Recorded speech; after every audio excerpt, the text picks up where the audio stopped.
Em hô Ram nha. Thường em có thể bấm ngay nút like và subscribe ở bên dưới đây được không ạ? Nó sẽ giúp ích tôi rất nhiều ạ. Cảm ơn anh em nha. Right, left side. Left side. Got a flash. Dog, dog. I'm blind. Peeking.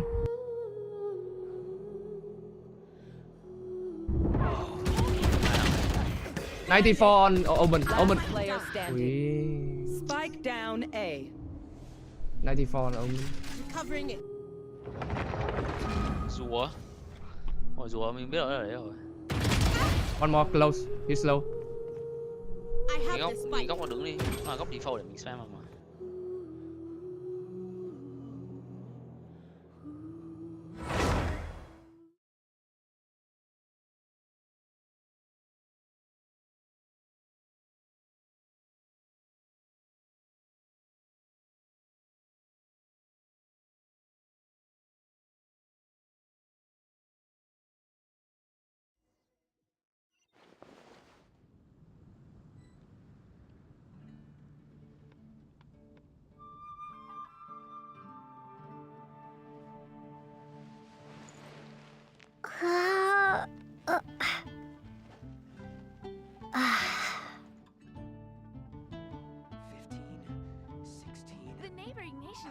Ancient alchemy truly is fascinating.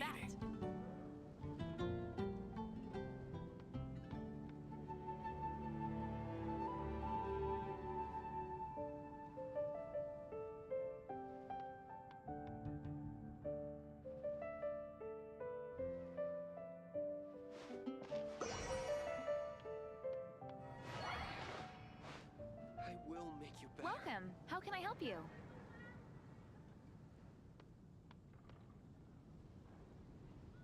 Ancient alchemy truly is fascinating.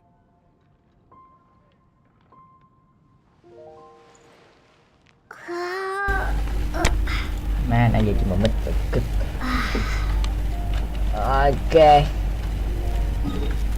Chúng ta sẽ tiếp tục liệt con. Mở ra kỳ ngoại ghê. Ôi, không có rớt kỳ ngoại. Rớt kỳ ngoại là ăn cho hết nha.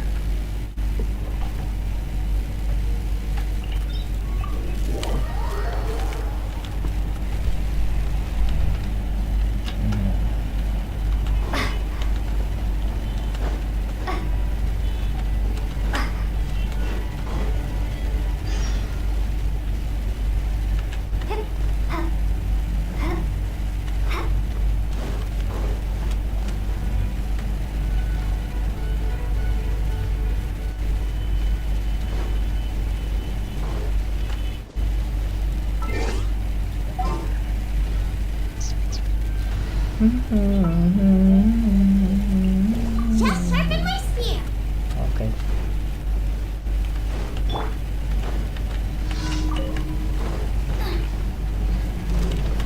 Brace you.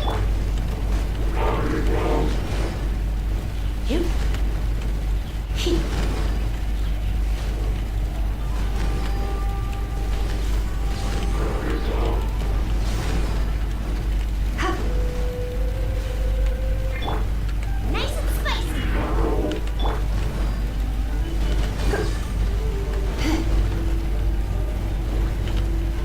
Đạp vô lửa đi anh ơi. Đạp vô. Mày hiểu tao nói gì không? Mày đạp vô. Đấy, được.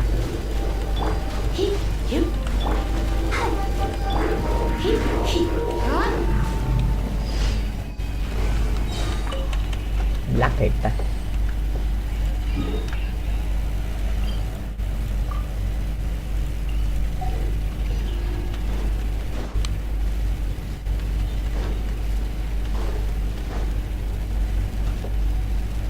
Nhỏi.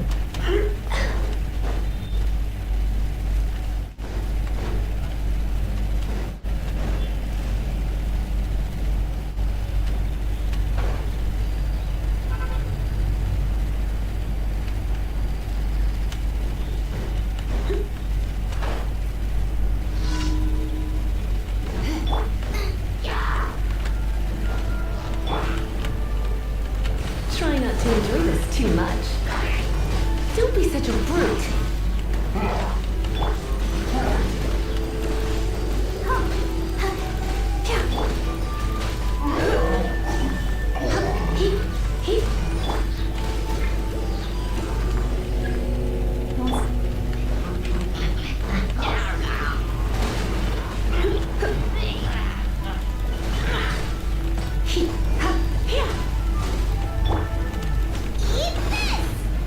Má chuyện đuổi này khó phát kia.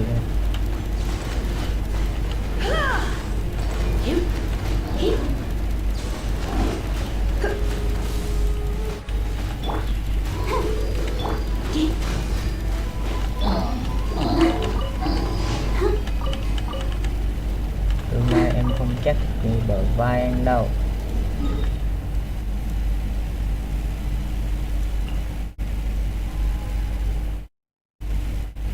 Ủa?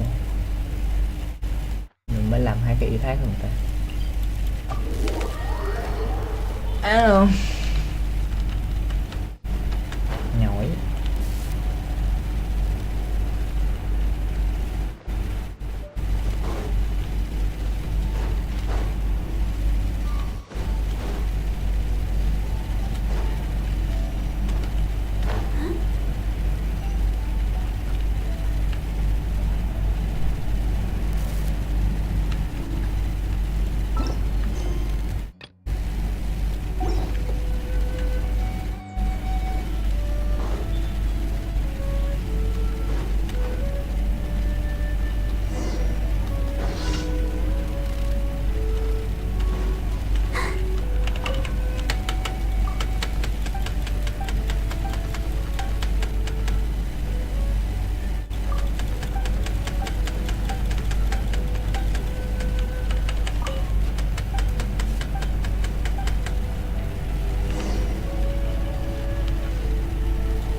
loose up a little.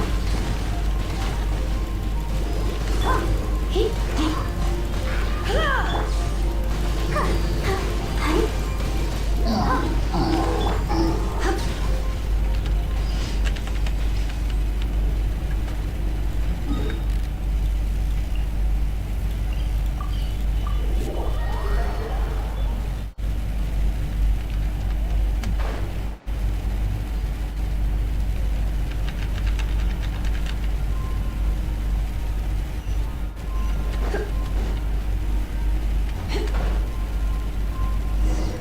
A huge statue. Đâu vậy? A grandiose cathedral. The people of... But how aware of this was the animal archon on receipt? It doesn't ask for anything in return, though. As long as the gods have a clear conscience about it all. We're about to enter the cathedral. Don't say, and actually, the animal archon... I never specifically said I would enter the cathedral. Huh?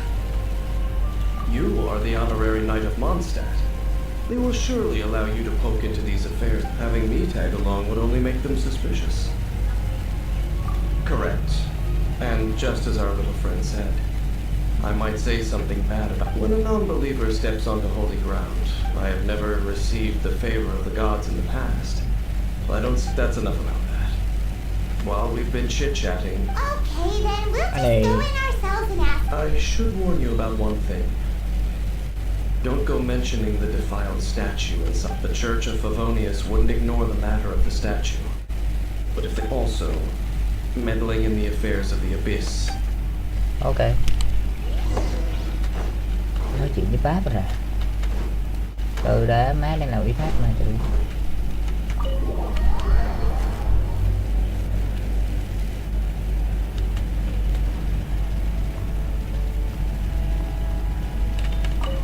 Rồi xin lỗi.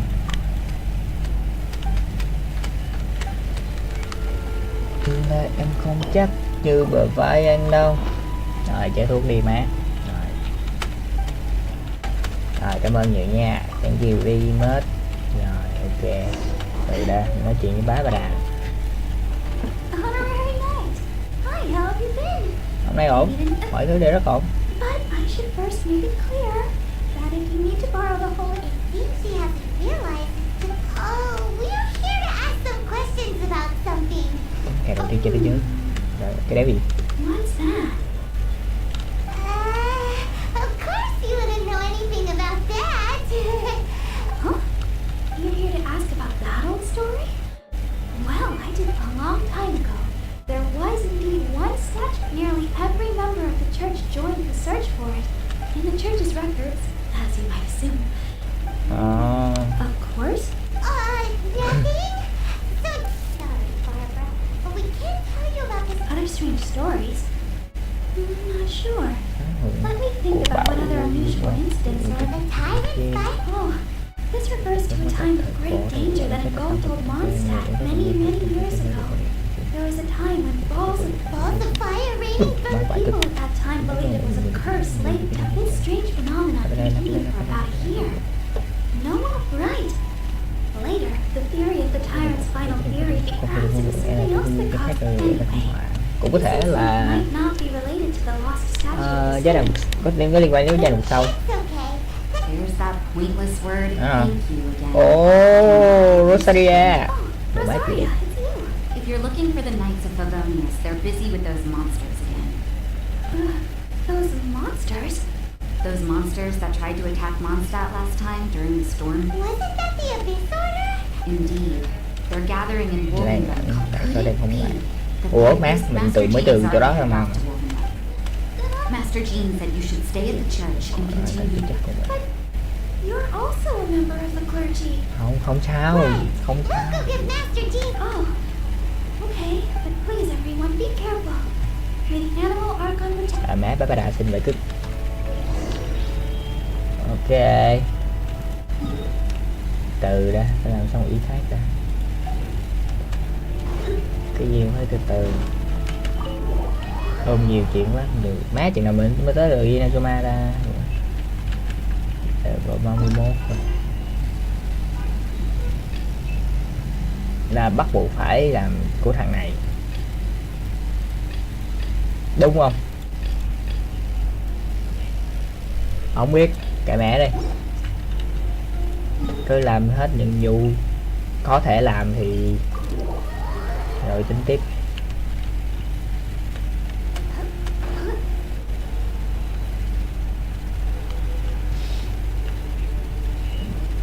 Tương lai anh không chắc như bờ vai anh đâu.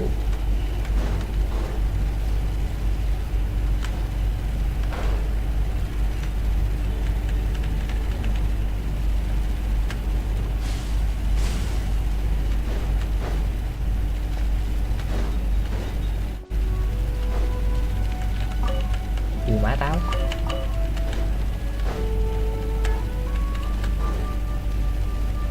bắt khua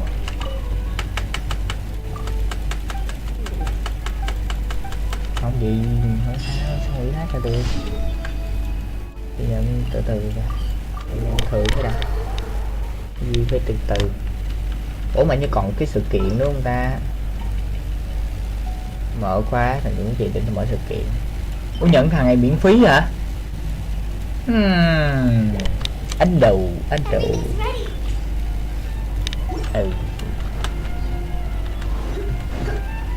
cũng được 13 ngày chắc để làm xong chuẩn bị quay Nazuma xong mình tới đó làm sao.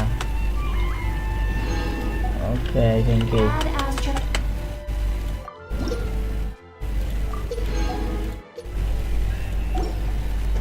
32 bao nhiêu viên thạch rồi? 8.500 chưa đủ, chặng đường còn rất xa.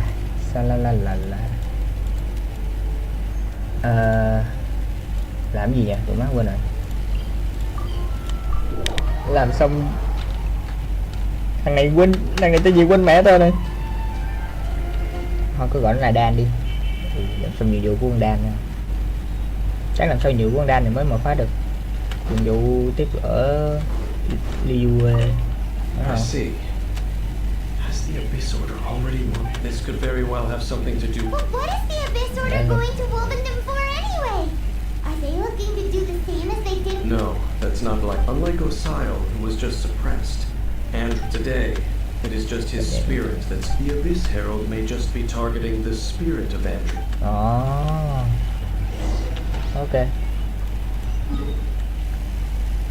Ủa má mình từ nhớ từ không từ mình đi ra từ cái lọc. Ủa đâu mình vừa mới từ cái chỗ này chạy ra mà sao giờ tôi lại đi tới nữa rồi chút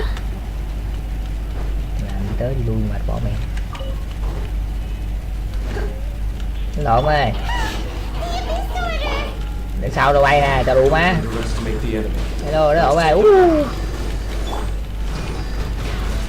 Cái mẹ rồi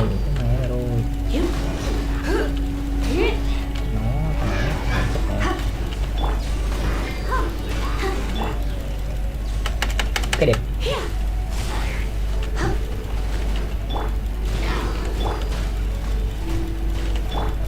nước đâu. Ủa đúng rồi quên không sao. Closer we get to the target, the more I'm. Ủa sao đây lên tới đi tụi quá. Has nothing to do Mà with sao mà luôn vì hắn từng là ma. It's because Boreas was an ancient god, yet he willingly became. I cannot possibly agree with his actions. I don't. What the fuck? You're the one people like. I'm less likable. There's nothing special about gods. It's just my opinion. But at work, you shouldn't place too much, even if the god. Okay, không đi đâu, không ép. Lest I repeat, I will take the destruction of the nation of Canrian by the gods. Is the well. Enough chit chat. We should get back to business. What a strange man. Có cái hề rồi bên đây. That's true. At the rite of ascension and Leah. Honorary Knight, Painon, what are you two doing here? Đúng. Oh, Master Jean, Rosario. Mà đánh lộn xong thấy mày tới. Your help is greatly appreciated. The Abyss Order's sudden I just scouted out all of Wolf. Rosaria told me that the Abyss Order and Boreas. They just like to cause trouble. The Abyss Order already went after the... That is true. Yeah. please go and check this god's spirit. He does not often see people. Okay, Tương lai anh không chắc như bờ vai anh đâu.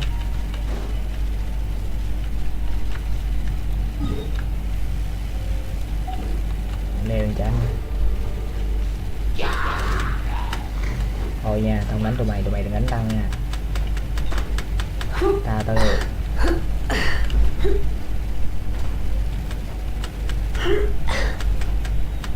ôi.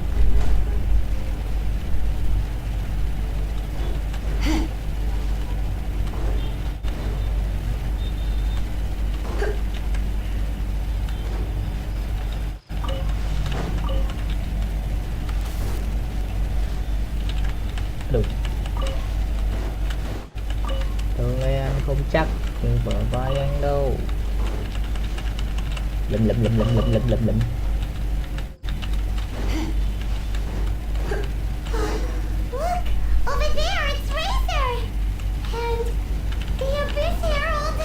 Hello. Oh. Ok, đứng đó xem đi. No, đi con mẹ. Thả. Rồi mày nha. Như sao bạn thường hắn gọi đây có thể so với văn vuốt của mặt hơn. Chúng ta không thể có việc. Khốn sự. What the fuck? Wolves never surrender.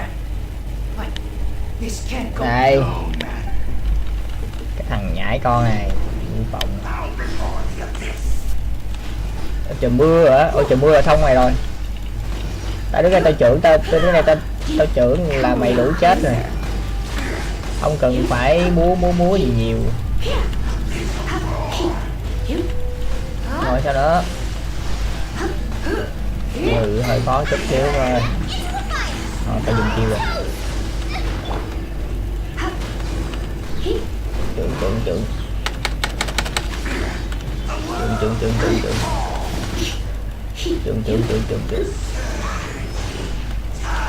Cái này tiểu nhỉ? Bà già mày. Đây có chuyện chết.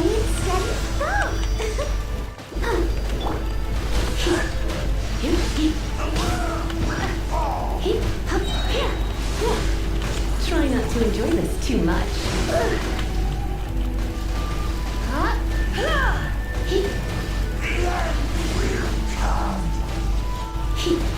Đúng rồi, bay ngược lại, đúng. Ê, từ từ.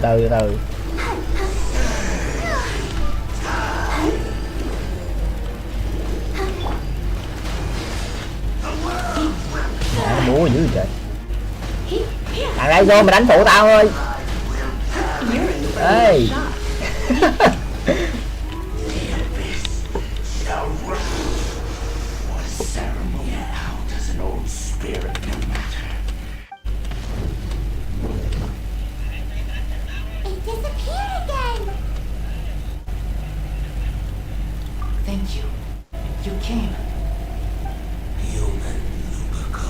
Luis.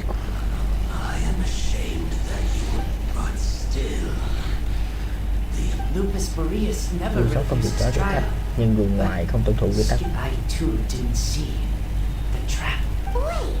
Coi như nó bị cầm chân. Xin lỗi.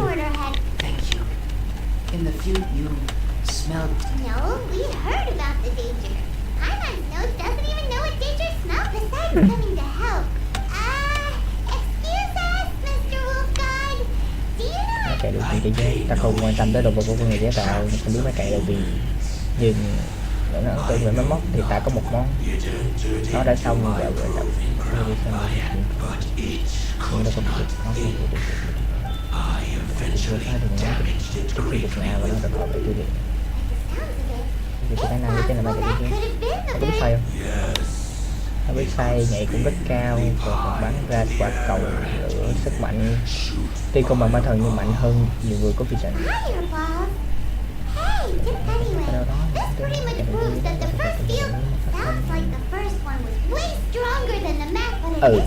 Cũng đúng.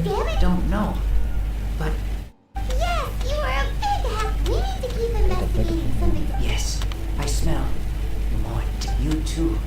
Oh, Ok. Well, there was some good intel. Quick, let's go tell Dave. Ừ đúng rồi, nó phải đứng ngay cửa dịch chuyển, có phải khỏe không? Đứng ngay cửa dịch chuyển phải khỏe không? Hello anh Dan. Dang, there you are. Did you see my... I saw her but purposely avoided. As both the Lion Fang Knight and acting Grand Master, if I'm not careful, one day I may find myself becoming the object of one of her. But back to the matter at hand. I defeated some of the Abyss forces, but what... I see. Well then, we can more or less... Huh? Really? That information combined with the more common... For example, the old story you told... Exactly. The strange story told to you by that young sister. Ah, Paimon gets it. So the Tyrant's final... After it was damaged in the fight with the wolf of the north? Whenever anyone got close...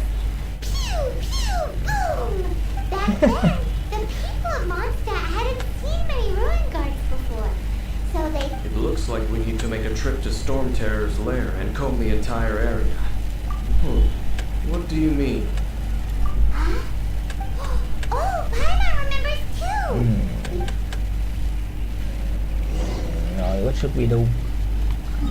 Đi tới cái Tích Long.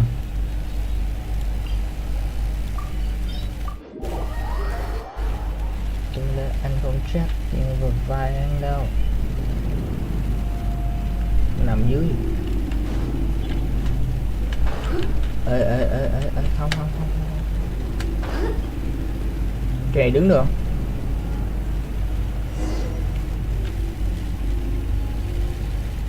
This is it, right?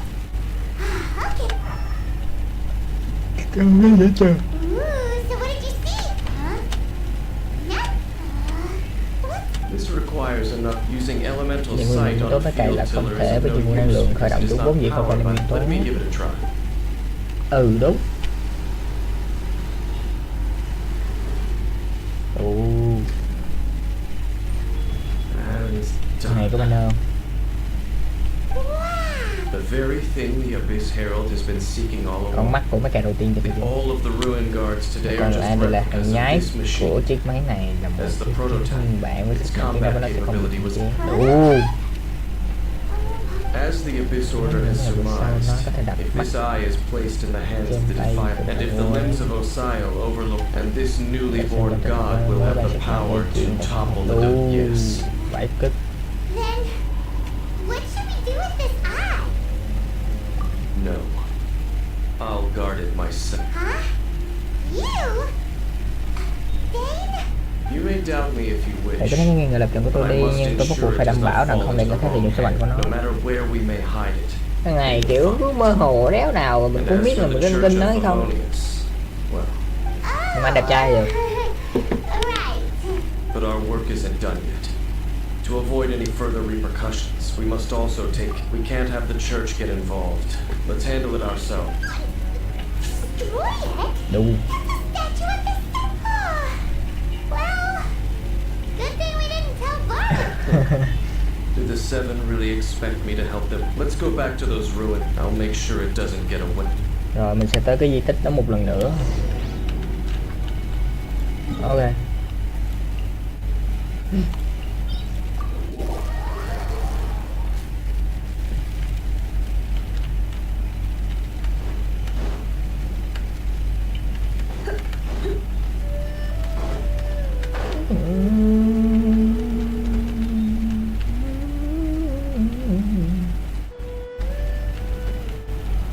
Nó có cái rương nào?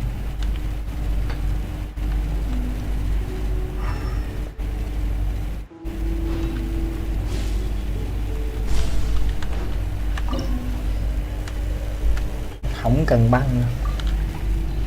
Nước là đủ rồi.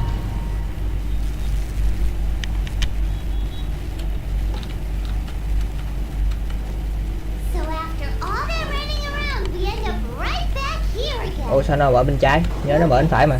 We barely escaped this place last time, and now we're strolling right back in.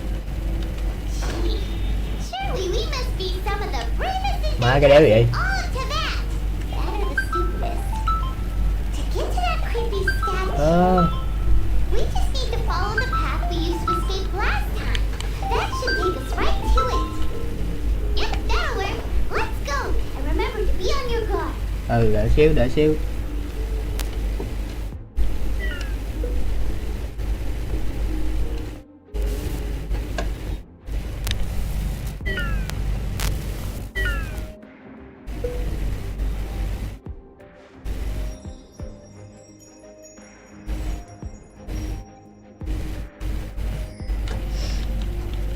Bài tiếp.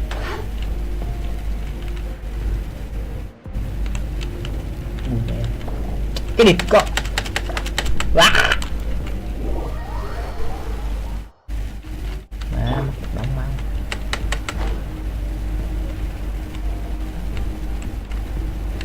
Ơi đừng có rớt làm ơn.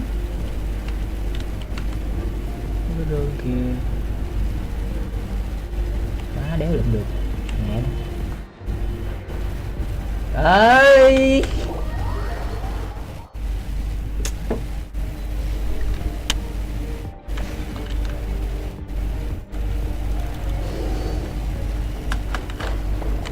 Thôi nào, đúng không?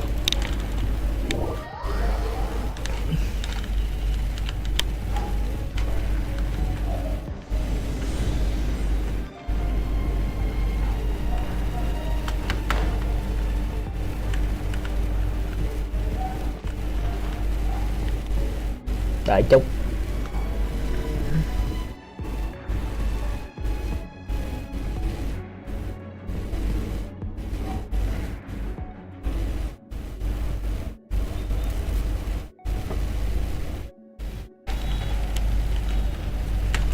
Vai từ từ.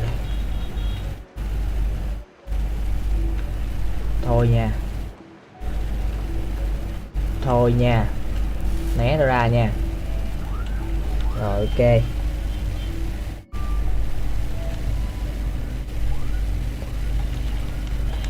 Má chắc xàm bãi leo xàm.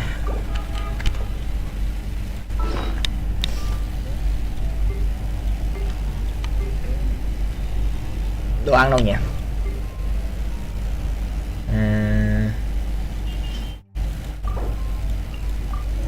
Xíu máu đi cho an toàn. Ui. Looks like we're here. Cái sáng mất tiêu rồi. An eerie, lifeless. Be careful to not be overwhelmed by the power of the defiled statue.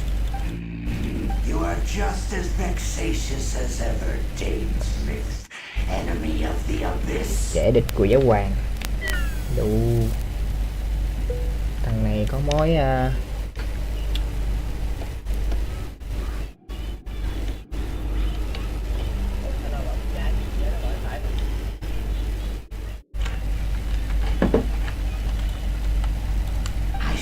Your soul. And something far more dangerous. You reek of a corruption familiar to me.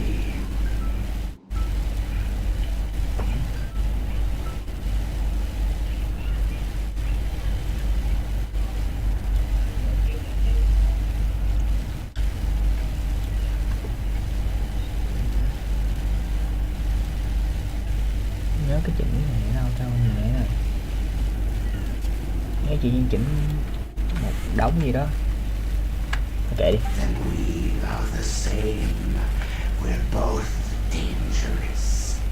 But dangers from outside of it.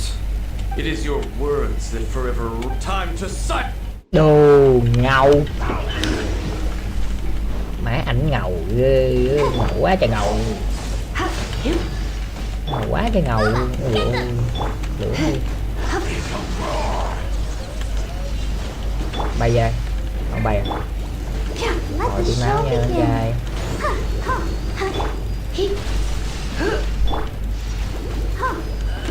Gì đây? Phiền vậy? Nó đánh mở cái này thôi.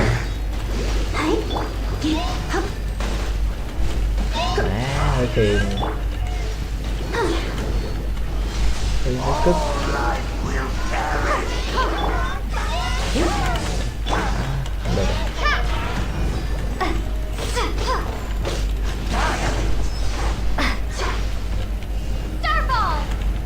Trời má, thấy cái cục cũng đeo dính luôn.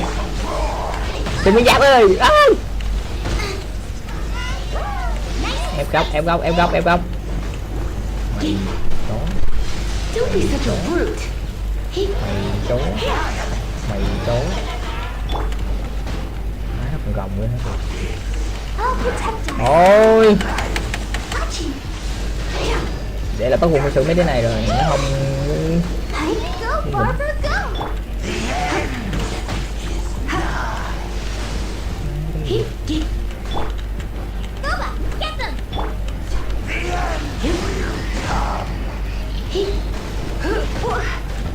Ui thôi. Ừ má, đem xử mấy cái này xong rồi em tính thành sau nha, từ từ nha, đem xử mấy cái này xong. Rồi tới lượt anh nè. Chị còn phải tới lượt. Chó. Nữa lại thấy cái cục luôn. Let's dance.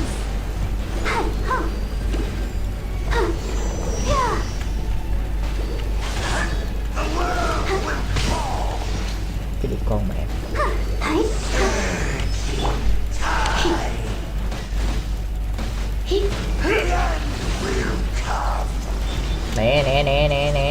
Né thôi ra. Nước xíu đi. Don't be such a brute.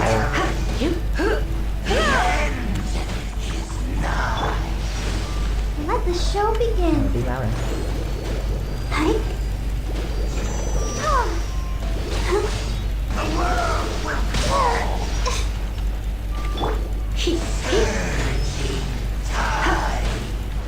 Come a little closer.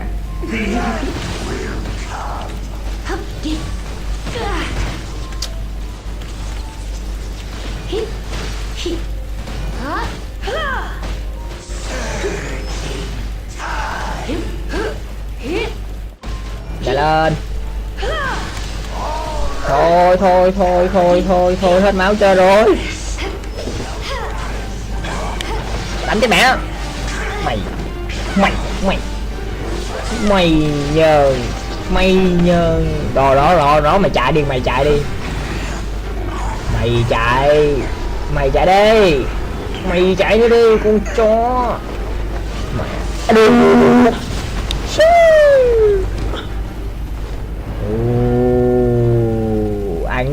Anh tôi kiếm đẹp anh này.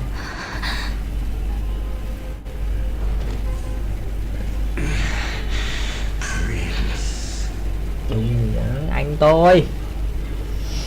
Hey, could that be? What do you mean? À, đúng rồi đó. Wait, he just your brother? Lumine, why are you with Dane? Uh-huh. Your brother? Ether, we meet again. What's going on? You shouldn't team up with this man. Why? He is my enemy. Ether.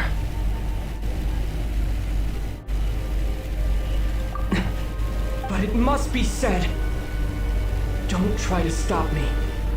Don't try to stop the Abyss. That man Dainsliff was the Twilight Sword. One of the royal guards of the final dynasty of Conria. 500 years ago, a curse of immortality was laid upon him to forever wander the wilderness. While he watched the people he was... You're saying Dane is from Conria? And you said the people turned into monsters? You're trying to tell Paimon that the Abyss Order is not only related to the whole thing about Dane being your enemy... Home. Yes, of course. Home is wherever we are together. But I cannot go with you to the next world to find a new Để kèm với thế giới tìm một nhà mới. At least Chết hiện tại not như thế này. until Why? the Abyss has engulfed the thrones. My war with destiny will see no end. Listen to me, Lumine. I have already traveled through this world once. Once you reach the end of your journey as I did, you will see for yourself the truth. Bây giờ đi về có phải là mọi chuyện xong không? Em nghe mẹ rồi. Nhưng không. Though we need not rush, sister. I have more than enough time to wait for you.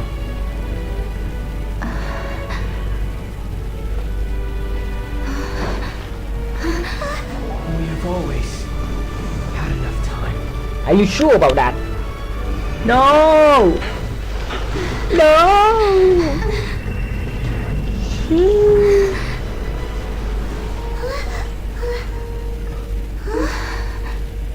Trời ơi. Không gì buồn hơn. Don't be too sad. We'll find them again. Look on the bright side. At least we got some really, at least now, as well as the seven, game is also a key part of finding your siblings. Bye, Inazuma. By the way, what they said just now is all pretty confusing. Oh.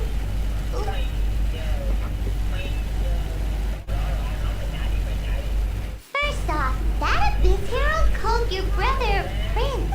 Seems like your brother is leading the Abyss Order. Even the Abyss Herald answers to him. Also, your brother said that he wants to engulf the thrones and go to war with destiny. What the heck does that mean? Next thing, turns out the Abyss Order monsters are really what Dane is from Conria too. He witnessed its destruction 500 years ago. So that's why your brother said that Dane is his enemy. But if the monsters of the Abyss are the same people that Dane protected all those years ago, then why is he enemies with the Abyss Order now? Đúng. Also, how come after all this time we've spent searching for your brother, it turns out he's then Mơ hồ mấy cái. If your brother Má, wants you to reach chỉ tới luôn nó vẫn mơ hồ. Come on, traveler, let's go. Đây rồi, đây thôi. Rồi tôi nghe cái kiếm rương nha. Cái rương đâu? Đây, cái rương đây. Trời ơi. Ngon nghẻ đẹp đẽ liền. Má, xem tí nữa vì sao chết mẹ nè. Rồi làm gì tiếp theo. Trước khi bước vào hành trình kế tiếp hãy cùng Amon sắp xếp lại tư tưởng và cảm xúc. Ok. Được. Tới lúc ôn lại kỷ niệm xưa nè. Về đây bên nhau ta nói lại tình xưa, chuyện tình mà bao năm qua. Are you okay? I'm well. I'm believes in both, and when the going gets tough. Nhìn mặt nó kiểu đỡ hơn chưa? Nhìn mặt vậy là đỡ hơn chưa? Không biết nữa. He said we needed to, and we won't find out what this journey is or where it will end unless we keep going. Don't mention it, partner. Although. Má vẫn không biết Mamon từ đâu ra nha má. Thiệt thề. Để biết Mamon từ đâu ra. The god that took your brother away in the first place? You're right. After all, everything that followed, all this confusion, it all started with time on bitch. What? We ruled out two gods Không so thần nhân từ far. chỉ tới lị đâu cơ mà thôi. Why don't we ask the one from Inazuma how to gain entrance? Oh, Paimon found him some. Let's see what she has. Ok. Chúng ta có cùng sao bằng điều sóng gió cũng đã tới được Inazuma.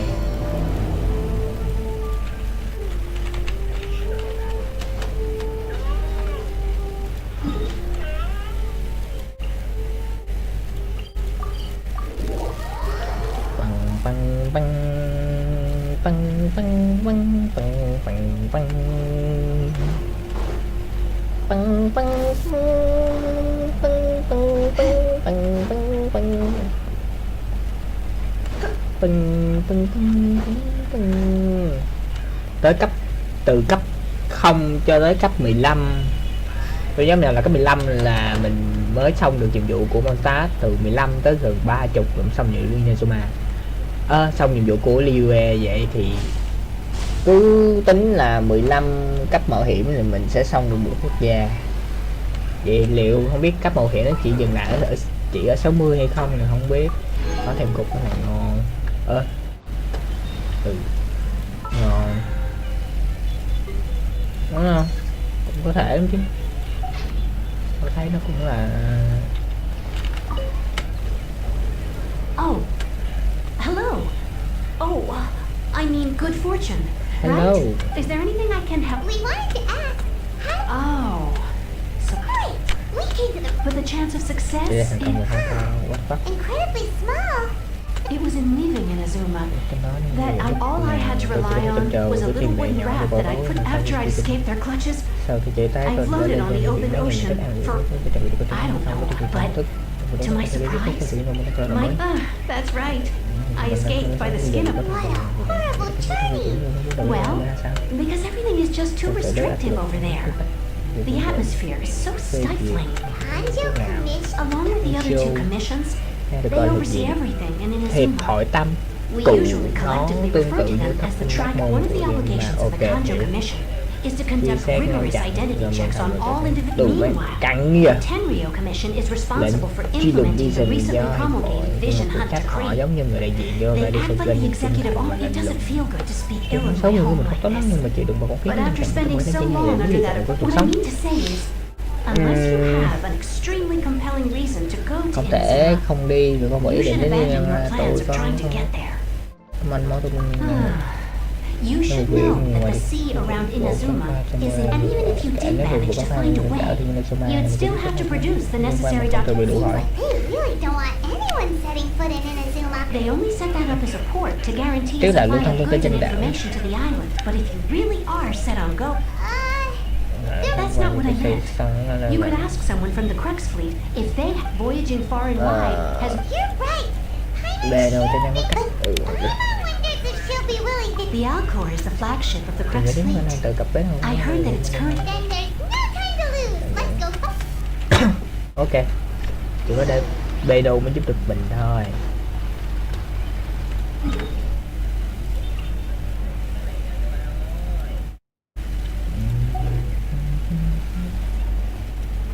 Khoan,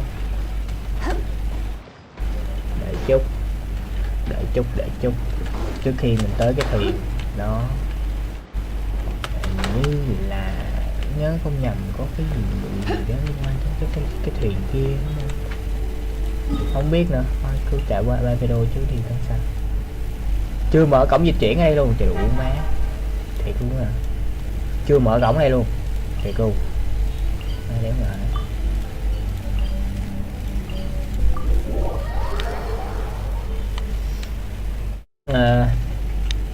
Rồi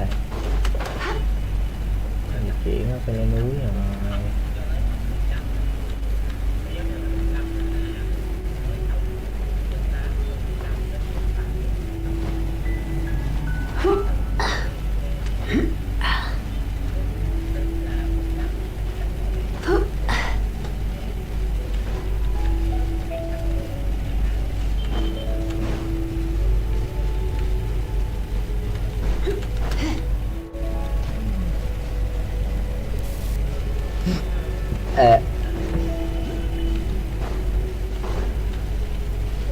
Bầu không khí thật là yên bình dễ chịu. Hello mấy heo.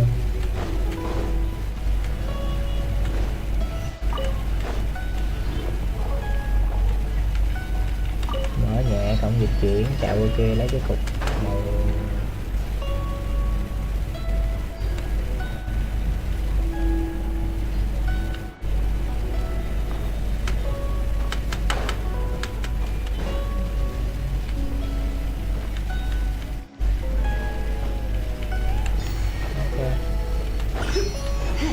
Ok, giờ mình bay một phát một chạy qua bên đây, xong rồi mở cái này, rồi xong rồi tìm cách leo lên trên cái thuyền.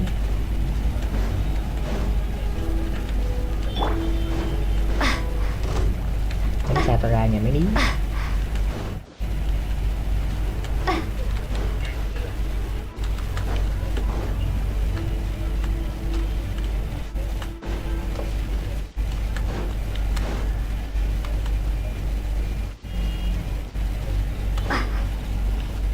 Để gì? Có gì qua nào? có 3 cái tảng đá nó chồng với nhau giống như này.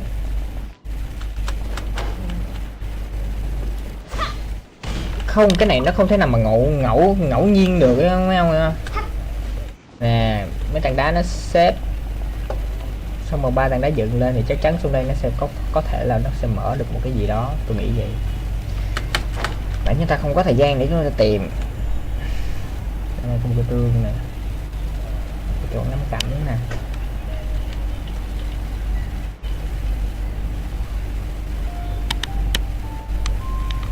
Này mà mở low file lên này ôi rồi luôn.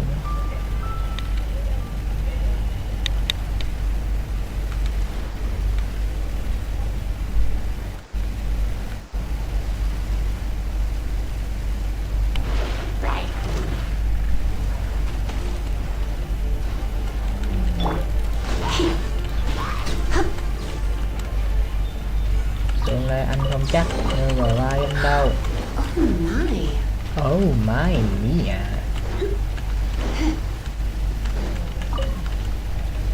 Cái tôi nhiều lắm.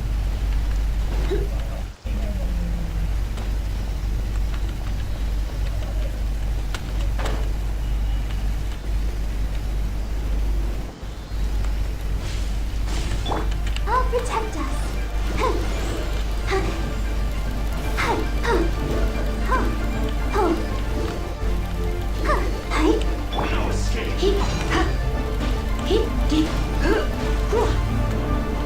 So soon.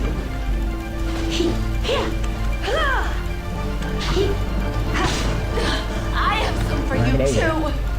Prepare yourself. No escape. Prepare yourself.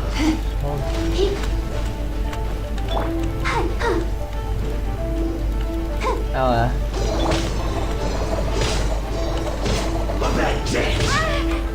Ồ, combo dữ. Do combo so good. So I'll cool. keep this close.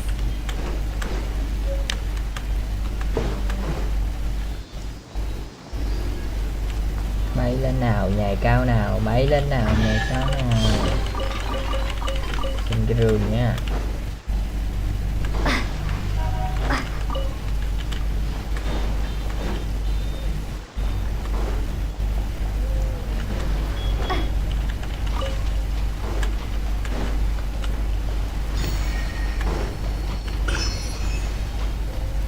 Không muốn đánh lộn như lúc này nha.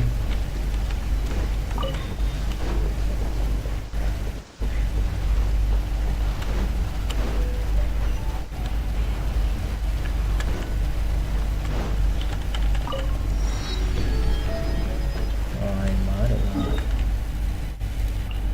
Về trên một mạch qua bên đây.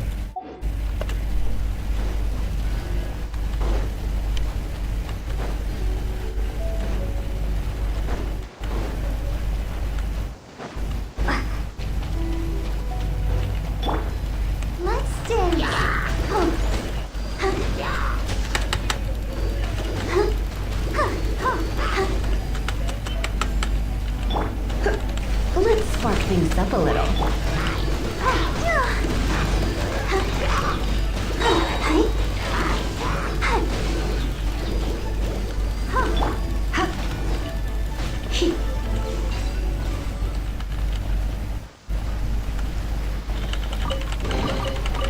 Hồi cũng không nhiều máu lắm. 40.000. Oh my. Oh my mình. Tùng nó sẽ nổ đúng không?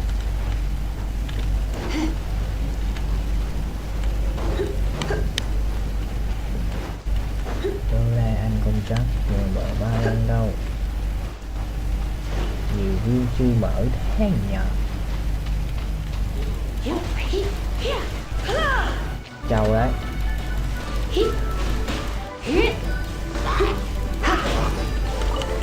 Chào đấy. Mới chỉ có đi.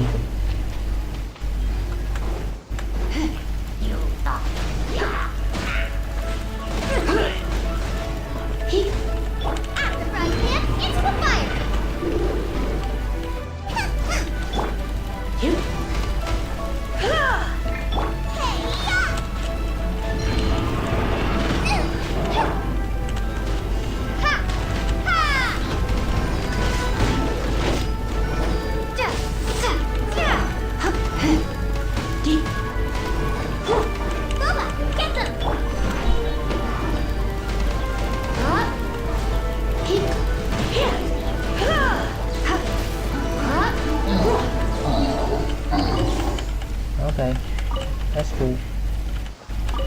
đường nha.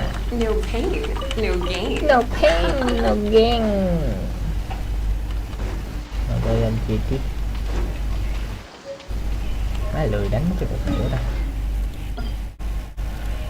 Lười phải, lười luôn. Xin cái rương này. À, đồ. Bình tĩnh mấy bạn ơi. Mấy bạn bình tĩnh nha.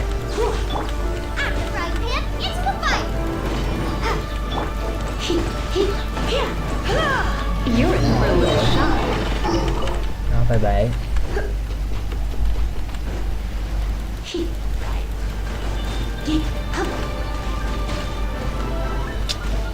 Má đừng giật coi.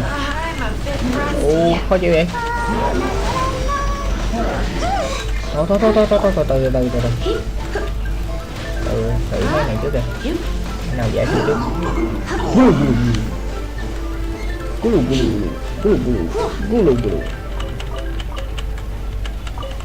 Trên kia. Ok. Đi xuống leo nó làm đéo gì. Khoan xí. Đây có gì à? Ngon. Ê, tôi nghĩ chỗ này nó có cái rương nè.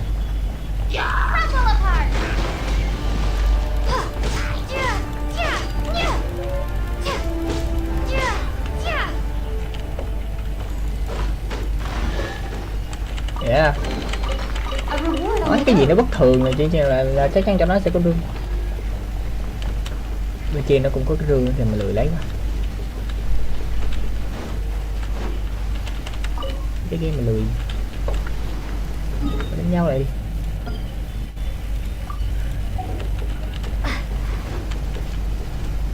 Nên mở cái kia xong rồi mình sẽ chạy ra cái thuyền của Abedo. Cái gì? Bedo, gọi là đọc là Bedo đúng không?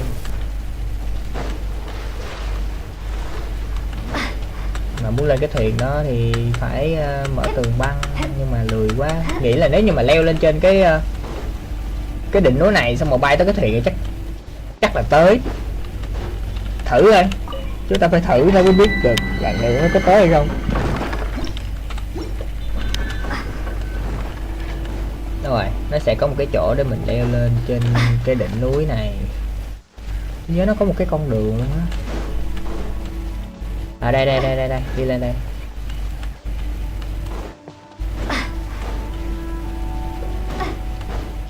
À, chắc chắn là nó sẽ có rương cho vậy.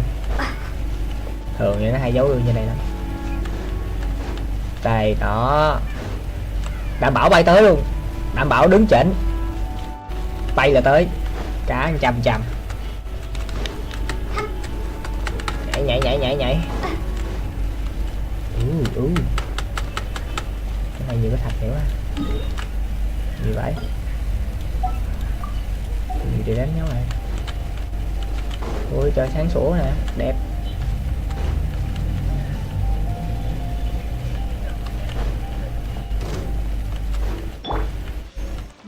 Lên nó không dễ hả? Thôi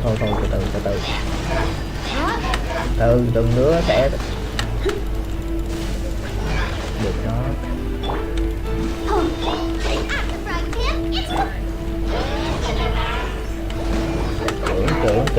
Trưởng đi.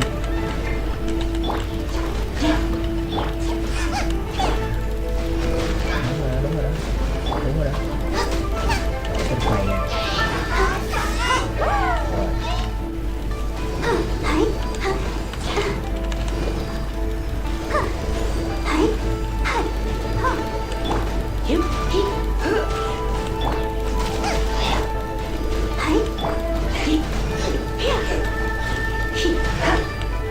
Rớt gì không? Có rớt. Ngon.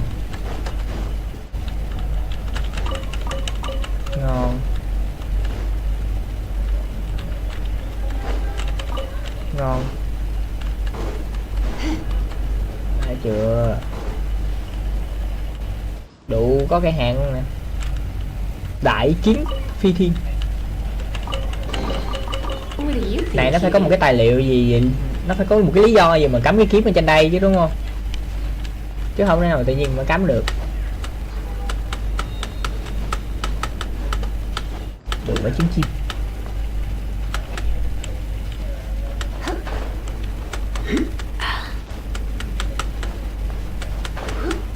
Nhảy.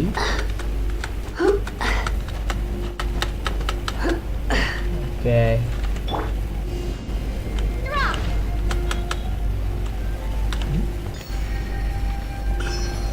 Ủa, cái cục này chồng lên nhau được không ta? Má đéo chồng lên nhau được. Nhảy thôi. Em tới với chị Đại đây. Má đẹp ghê, khung cảnh thật là hữu tình. Hay giờ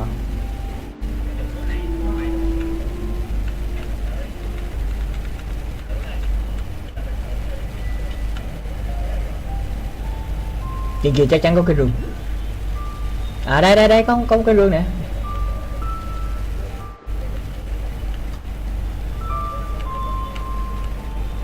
Ngồi quá rương xịn luôn nha, đéo đùa đâu. Được gì vậy? Được nguyên thạch hả? À ok, cũng không sao. Ở đồ má, không chỉ nguyên thạch. Không phải cất nhiều đồ thế. Cái này nó cũng có đồ đúng không? Đừng có giấu tao. Đó. Để bữa nào nghiên cứu rồi. Ủa sao nó có cái cục đó đâu vậy? Khoan từ từ đã, trước khi nói chuyện với chị Đại lên trên kia mấy cái cục đó. À, cái địt ma. Nó không cho lấy đâu. Để nó tìm bể đâu chị Đại. Chị Đại cũng muốn tìm sao. Người đừng có giận người ta. Người làm càng như vậy của chị Đại chắc là hay giờ. Bạn nói giờ mẹ muốn đi nhà. Việc này mình chỉ cần hỏi trực tiếp về đâu trẻ đang trên thuyền đó. Để suy nghĩ như thế còn muốn là nữa. Ok.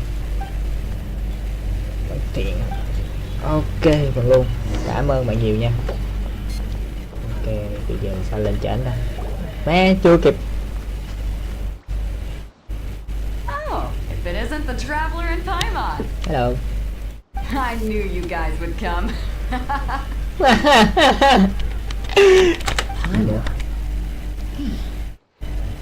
Đã ra mùi vị của gió và đất, còn mang cả mùi vị của bầu trời. The fragrance of what now? Pay it no heed. I mean only to say I am certain that it is by fate, not chance alone. You're not far off. I prefer. This young man is Kaigahara Kazuha, a temporary addition to my crew for reasons I won't bore you with. With this fine ship and the soft sea breeze, would it... No, I can't argue with that. Only if the mood takes me, of course. Poetry for poetry. Hey, you don't want to pass this opportunity. Oh, wait a minute. What's the clash? Tỷ thí võ thuật. I thought you might be here to sign up. The Crux Clash is a martial arts tournament that I hold. There are two important rules. One, competitors must be renowned fighters. We want those with real martial arts stuff. You've got nothing to worry about there. Two, you can't take part if you've got a vision. Otherwise, things get a little one-sided. You must be feeling confident, but you might want to. And with Liu as Savior taking part in the tournament, now that's gonna turn a few heads. I think we can. Well, before you dismiss the idea completely, you might be interested to get this. It's a mask supplied by myself. Đó là do tôi cung cấp và chiến thắng trong cuộc thi. Nếu như tôi chơi trong vision này sẽ để cho thành viên mới của nó. Nó là vô chủ, nhưng qua đời vision sẽ mất đi ánh sáng, nhưng các phần bên ngoài nó sẽ không thể mất quá là khó hiện dễ và không thể lợi. Yep, and the way I see it, a vision is a badge of recognition from the gods. Organizing the clash is my way of uncovering. So if you don't nếu như mình thắng thì mình lấy được vision là mẹ gì? Opportunity to get your hands on one. Yeah, we're interested in Inazuma? Well, why didn't you say so? Inazuma? No sweat. In that case, if you win the tournament, I'll give you a choice. Masterless vision. I don't. I just want her to take part. What's wrong with that? The more talent we have, What are we gonna do? great. Then let's đánh. It seems like it will only be a matter of time before the answer is Đánh ngày. đánh thôi, làm gì căng. Mà khoan, làm sao để leo lên cho đó vậy?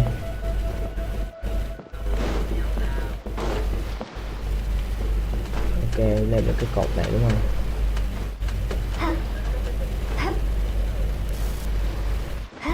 Nó có chỗ đứng rồi nhỉ?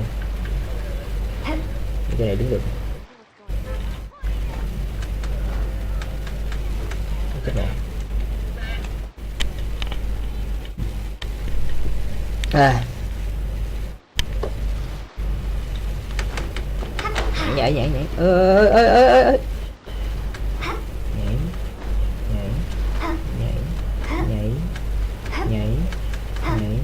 Lách vô. Đừng có rớt, đừng con mẹ nó.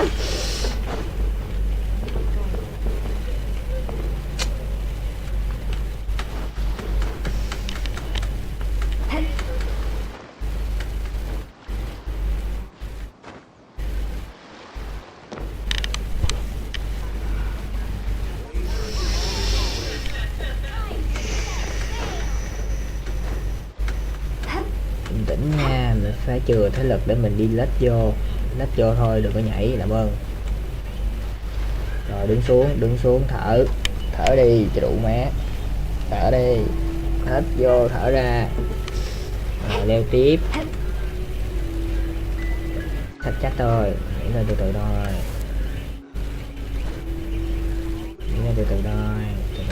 đây ơi, thôi, không có ham.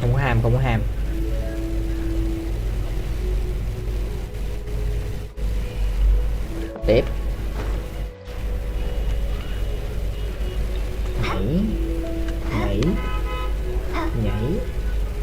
Nhảy.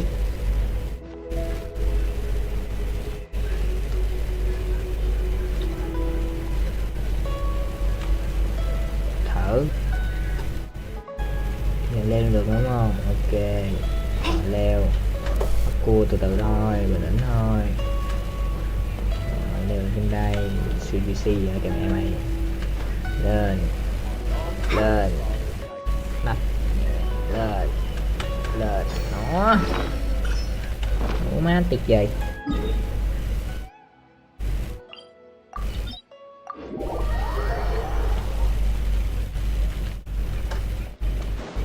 Giờ đi tỷ thí võ vui vậy.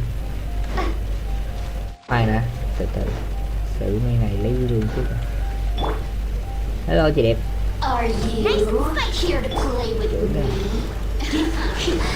Let me amuse myself.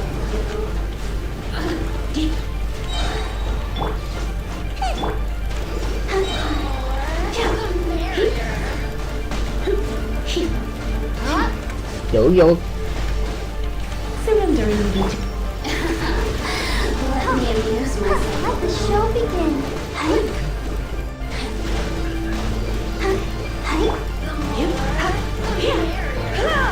You really know how to get me going. Look at me. Just gonna stand and watch me burn. None of this before. Because I love you when you're just gonna stand and watch me burn. Because I love you when you're love when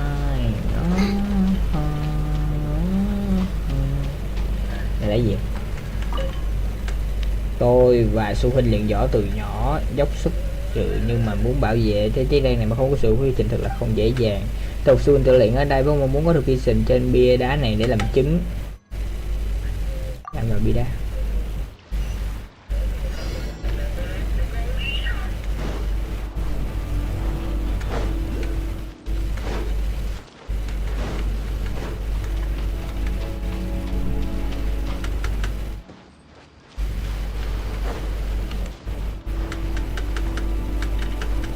Nhiều chuyện thử chạy lên coi có gì không chảnh.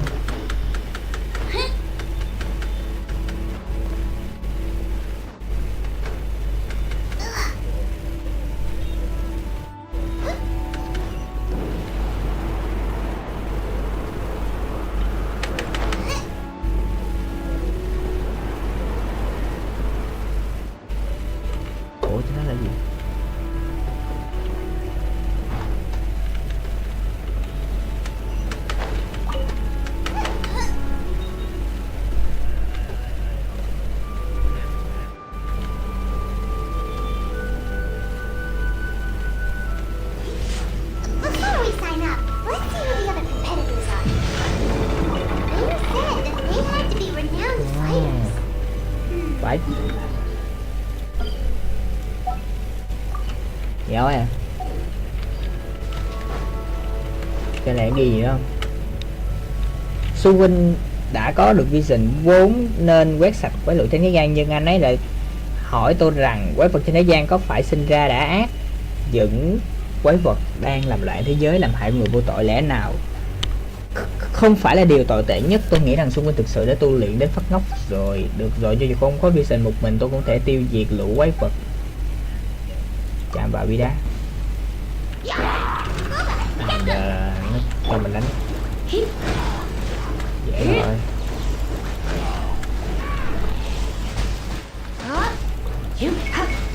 Don't be such a brute.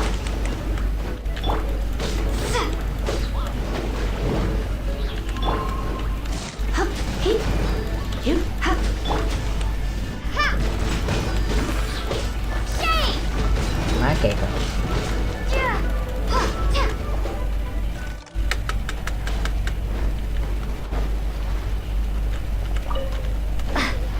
Cái này à.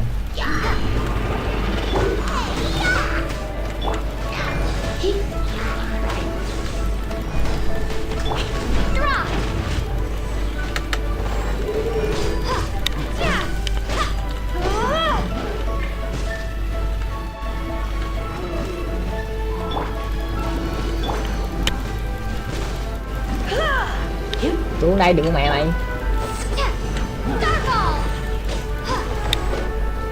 Này đánh lâu rồi. Tôi thực sự cho nó nổ đi.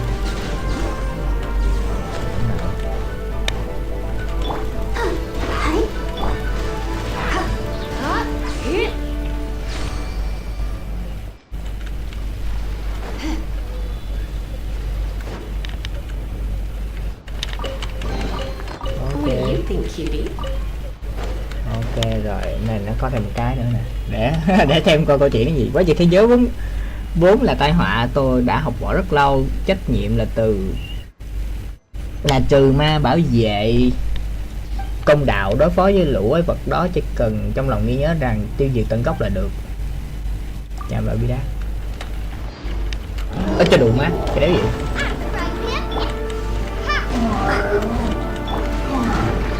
Đâu.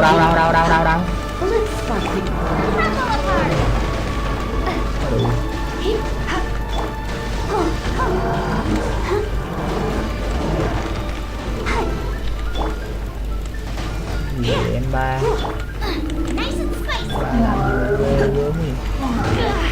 Ra đâu?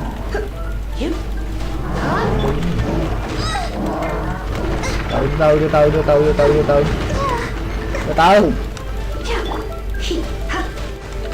Let's dance.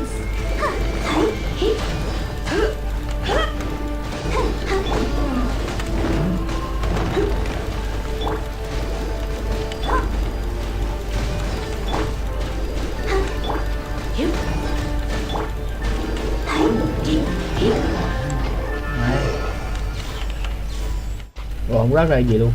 Nó buồn. Bây giờ là xong mà còn cái bia nào không? Tôi nghĩ chắc là còn á. Cứ ngó coi chơi coi còn cái bia nào không. Hay lẽ câu chuyện chỉ dừng lại ở đây. Và cuối cùng là thằng anh đâu? Rồi cuối cùng thằng em sẽ ra sao? Rồi thằng em có vision chưa? Chỉ dừng lại đó thôi, đúng không? Bạn trẻ nhìn bạn chắc chắn là đến tham gia hội tỷ võ nam thật tự đúng không? Mọi cách khác rồi có thể bộ đối thủ rồi. Tham gia mục tiêu được phải là quán quân dư. Đối với tôi mà nói thì vision chỉ là màn kết cuối cùng của tôi. Tôi chỉ muốn trở thành một người hoàn hảo thôi. What the fuck? Tuy nhiên nó chút khoe nhưng nửa đời của tôi không thuận lợi. Trước giờ chỉ gặp trắc trở gì tôi chỉ cần có bài trong khi nào làm mang chút rất phát triển rất nhanh, chuyện xảy ra cũng không để thuận lợi. Tôi là một người hoàn hảo, nhưng tôi biết tôi vẫn còn thiếu một chút thứ để chạm đến sự hoàn hảo đó. Đó chính là vision. Tự tin ngày này đúng là hiếm gặp. Cái này không quan trọng.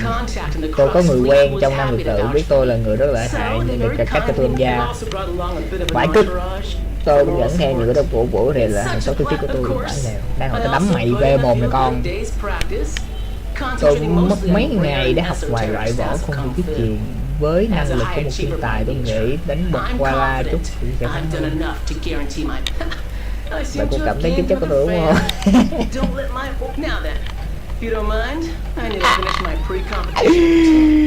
What the fuck? Ok, chúng ta vừa gặp một cái thằng rất là rờ.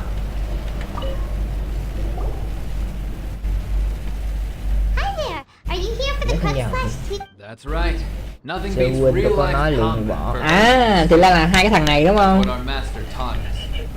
But this tournament Tỷ is nhưng more ngoài than ra just tự a luyện ra chance tôi to còn put muốn cái training trình vô into chỗ kia hơn. Exactly. Đúng vậy, nếu With có a cái vision, trình tôi we quickly become our thì sư master's phụ chúng top tôi chắc chắn students. sẽ rất tự This hào. master Sư of phụ yours tôi rất must là be hại ông nói brilliant, người danh đến phải không? Đúng vậy, mới đầu tổ sư của Thánh Liên Sơn có rất bản lĩnh tôi vừa để về chuyện nhập của phái này. Young and you probably Cũng wouldn't bây have giờ heard người of mới lập him. ra It was chưa founded lâu quite nên không nổi danh mà sư He's phụ got to be a tôi mới là grandmaster đại or bộ something. sư thì sẽ là He's sư created không many nên nó different mới styles of kung có ảnh fu, hưởng đến võ and thuật countless other của clans have mười borrowed mấy extended phái. to the Ling Shan clan. He Còn teaches a những gì special mà có những technique truyền known as thì bộ force lại gọi là dispersal. hoắc kỳ. Force dispersed? It's a type of breathing Bộ lại công exercise được where you can nguyên train yourself to khí harness the có energy. thể tạo For ra example, our master can use it to alter chuyển the đổi path of an được attacking hướng fist. tay của lực One time, he sent a challenger flying into the air without lifting a finger. It sure is, but it's extremely Đó difficult thì to một thời gian cultivate this cũng học ability. chút có rất nhiều thành thạo. Clearly not that naturally gifted, or we would have at least. Bla bla bla. Of Nó course. có học phí nữa. This is a grand master we're talking about here. He doesn't have time to. But here we are, having trained under him direct. Recently, though, we heard that a vision bearer joined the Guhua clan and made pretty. So, if we can get our hands on a vision too, maybe we can finally make our Vision master sẽ không thể proud. giúp gì cho việc học võ đâu. Học không được không phải là do hai bạn. Well, we have to try something new. Otherwise, Exactly. It can't hurt to try. Folks will come from far and wide. Heck, we could even be. see you in the arena. Ok, mình thân thiện vui vẻ hòa đồng. Hello anh giai. Chú chú. Hello, are you here to... You bet I am. Have you put your names down yet? Well, I'd have a look at the entrance criteria if I were you. Không ai có thể tham gia được đâu. Tỷ thi võ so tài quyền cước và đao kiếm. Anyone who turns Đang up có for quan điểm show mà for muốn tham skill dự is sẽ rất guts. bị thương. Nobody wants to see that. Yeah. Yeah, we heard a rule about that.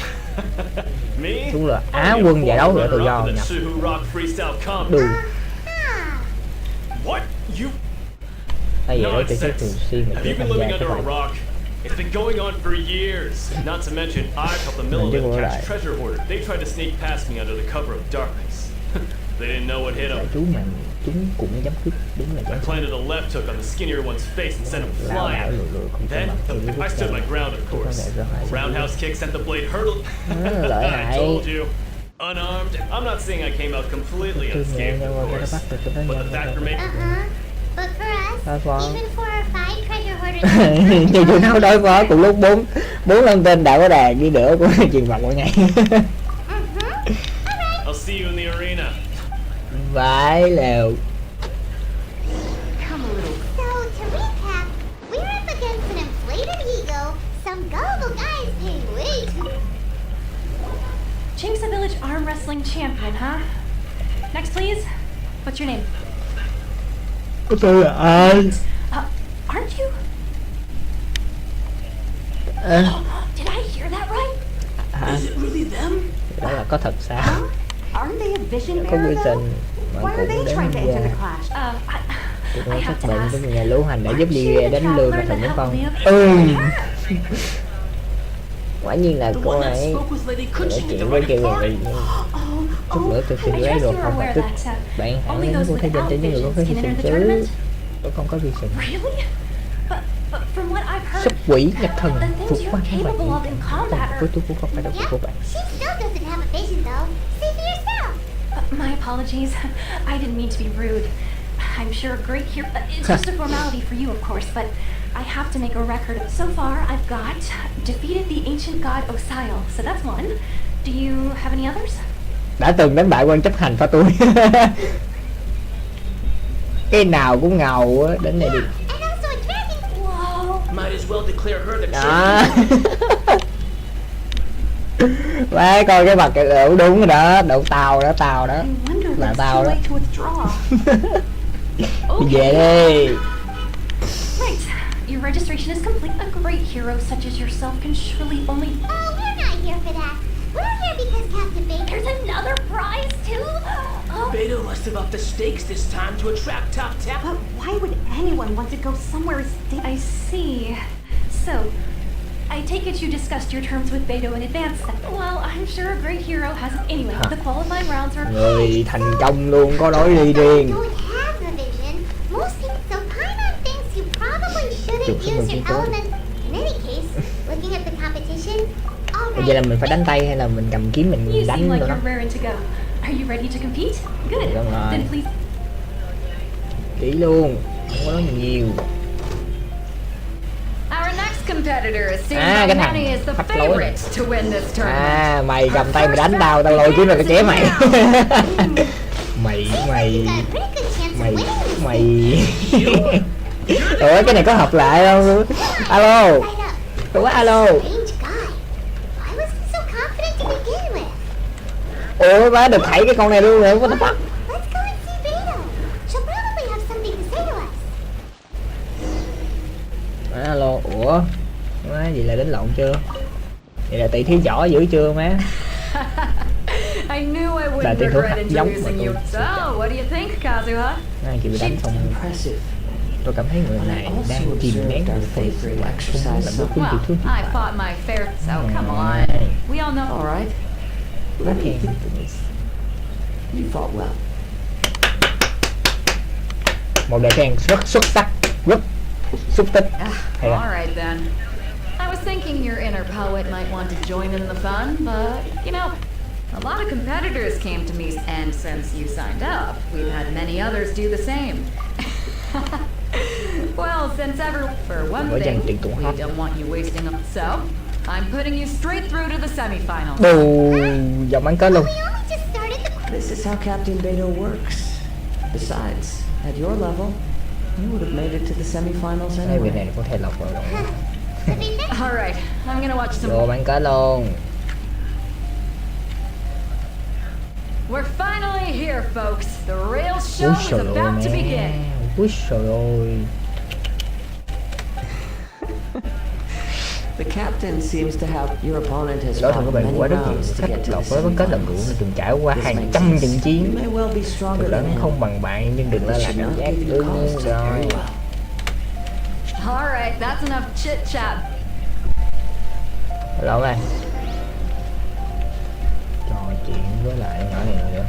Ok, được rồi, trò chuyện thôi đừng lên bàn Your ta. opponent in the Có semifinals gì is mất new kết to thì the không có Crux tiếng tăm như là một Clash. vị He has thủ quickly become ngựa a ô. powerful. I do not doubt your abilities, Có but công hẹn nghi ngờ tôi I luôn would rồi chứ suggest mong rằng that bạn chuẩn bị thật kỹ. Ok, cấp độ lệnh của tôi đau tôi gửi xong rồi. Okay, follow me. Ok, có lộn rồi. At last, the moment we've all been waiting for. The semifinals have begun. Who's it gonna be this time? The hero or the dark horse? I don't care about the prize. You're a strong opponent. That's what I'm here for.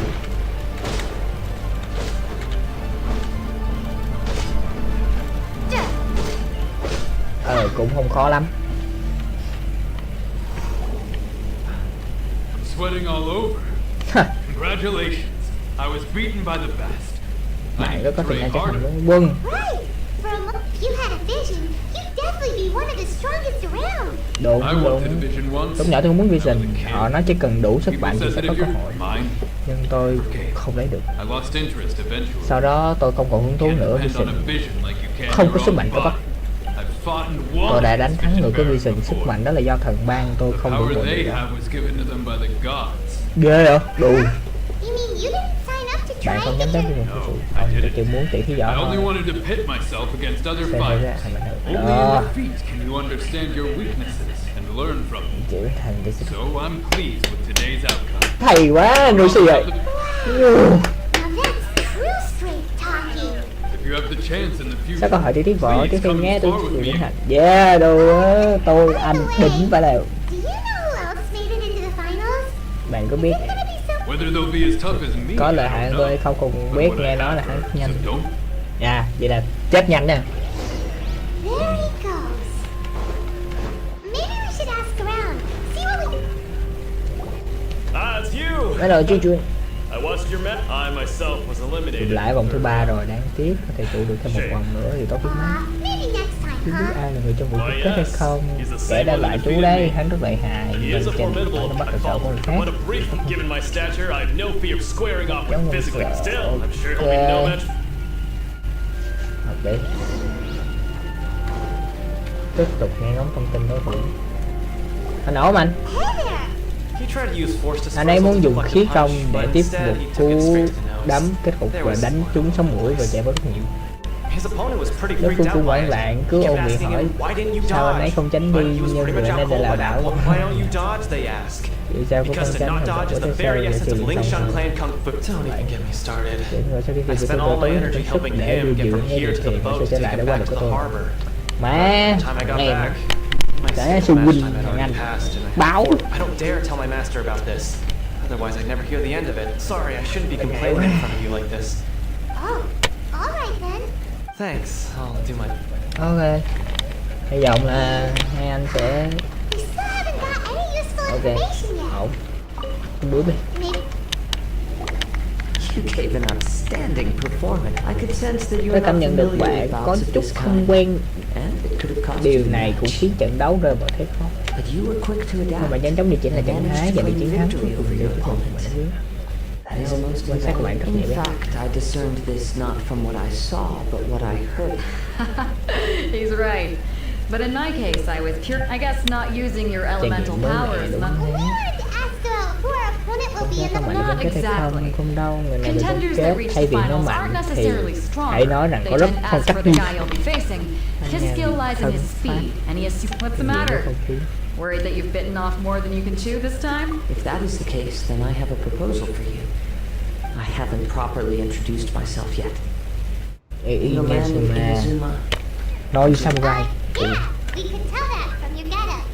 But at the same time, when you talk, you don't really... It is true that I am Băng bỏ sông vàng, trên con đường phiêu bạt đằng đẵng theo một kỹ nghệ thì có gì không tốt. I do not mean to flaunt my martial prowess.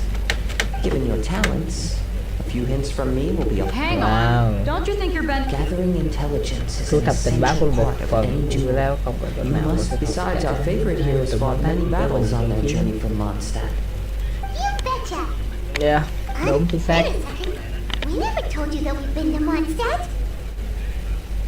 Hình như chúng tôi chưa từng nói là đã đi qua Montauk. Nơi nào đặt chân đến các bạn sẽ để lại dấu chân tự nhiên của tự nhiên tặng lại các bạn những hơi đặc biệt. However, there is only so much that can be discerned from these traces. Ice, come with me. Some post-match entertainment is in order. Wow, anh gọi là nhạy bén vậy. Tới một nơi yên tĩnh để làm gì thì không biết.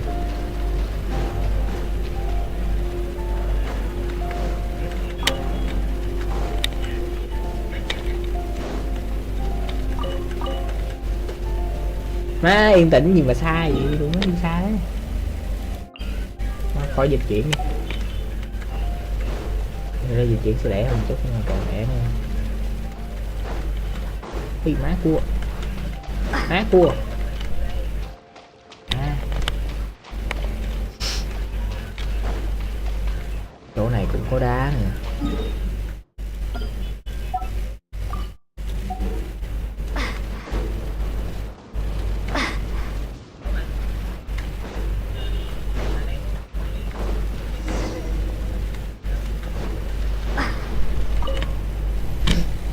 Now that we're alone, let me cut. You are skilled in manipulating Người the trong hồ sơ elements. kiến tố tần tục không phải là một loại đúng không?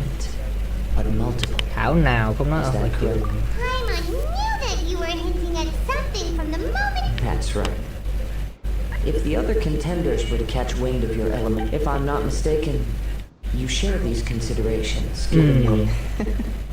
When I talk about that which I see or hear in you, since a young age I've been attuned to the tidings of nature. It is things of this nature that I also hear from within you. As crazy as all that sounds, My humble abilities are negligible compared to yours. To think a human could wield the elements without a vision, and not to mention your incredibly complex scent.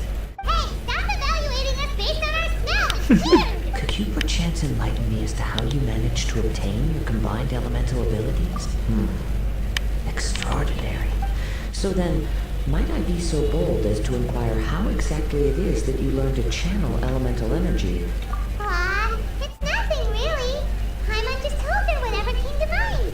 It's been a long journey, and many things Ai have có thời happened gian along học the được cách way. sử dụng Honestly, even Paimon. Perhaps such unfathomable things. However, I still wish to have the honor of seeing how...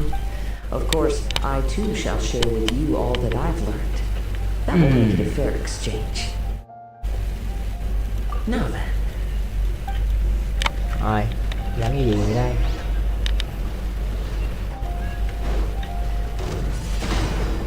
Ủa, sao dùng nguyên tố gió rồi?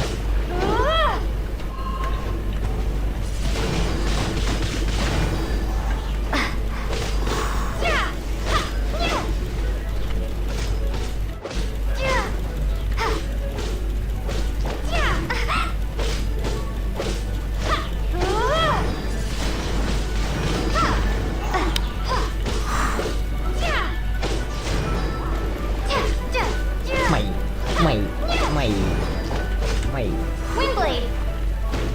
Ao. Má gì mà lắm vậy?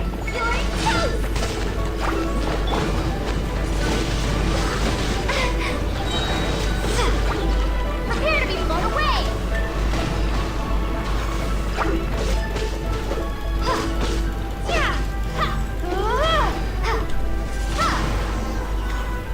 Được chưa? Phải đánh vậy là được chưa? Your skills in battle are truly beyond Nhưng nó vẫn nhìn vào reproach. con tim. Even with your opponent's speed, he shouldn't be able to nhanh overwhelm nhẹ you. đi nữa không thể làm khó được bạn. An opponent is skilled at controlling his breathing and maintaining balance, which enables him to relies entirely on the element of surprise to defeat his opponents. In other words, as long as you remain mindful of his ability, please save your thanks. The world is a true... You seem kind of obsessed with visions, but don't you already have your own? Why are you so intent on exploring the connection between vision? I desire to know what meaning visions have to the gods, and what influence... My apologies. You must be completely in the dark for allowing me the honor of witnessing your mystical ways. I am willing to end, so that's what you're curious about? Then allow me to tell you more. As you well know, a vision is currently visions are a gift bestowed by the divine. People that have accepted this gift are now having their visions confiscated in the outset. Supposing each of the 7 archons had their criteria for granting visions to living beings, then does the... Not to mention, with no new electrovisions having been granted for such a long time, it would seem that we could... She sounds less like an archon. As far as I know, she is an archon that pursues eternity. She will relentlessly carry out her... Liyue's contracts are meant to benefit all who reside within Liyue.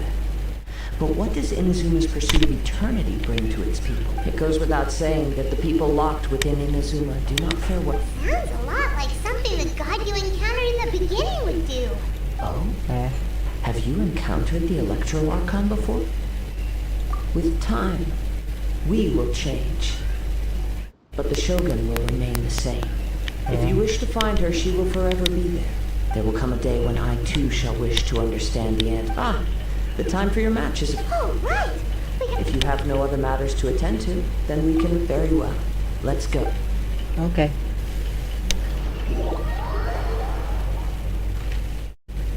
Ê khoan đã, từ từ, trước khi đánh đi lấy nước cái đã, đủ không mấy?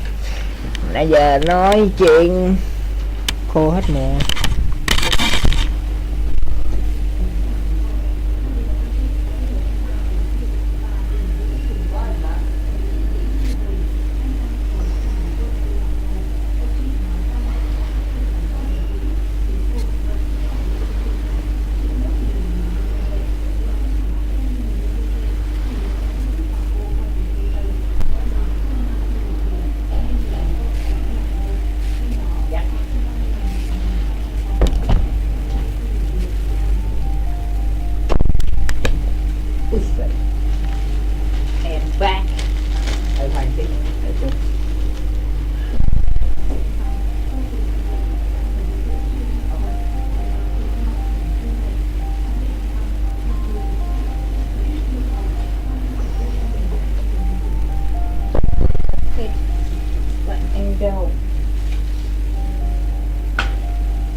chưa? Vô nè. Why isn't he here yet? Never mind. We can start by making your entrance first. Everyone, listen up! Your attention! We've reached the climax of the Crux Clash! We've seen many exciting battles today, and now I'd like to introduce our first combatant. She strikes fear into the heart of Osild, and the mere Tỉnh ma kiểu khoe này đánh cái thần. pale in the face. Introducing Lyra's traveling hero. Trở tay. Trở tay, đúng đấy. I've been waiting for this moment. I'm sure everyone witnessed her thrilling match in the semifinals. But today's final round, as for our other combatant... Come on, what could be taking him so long? Apologies, everyone just sit tight. They've got no other choice. Yeah. If he doesn't show up, we'll just have... Wait a moment. Captain Beto, perhaps we should check on the Pride, Traveler. Ừ gì? Có khi nào nó lấy cái vision đi không ta? Let me see. It's gone all right. Huh? Did somebody steal it? We don't know when it was taken exactly. I never thought that someone here would have the guts to... No need to worry. Even the craftiest slight...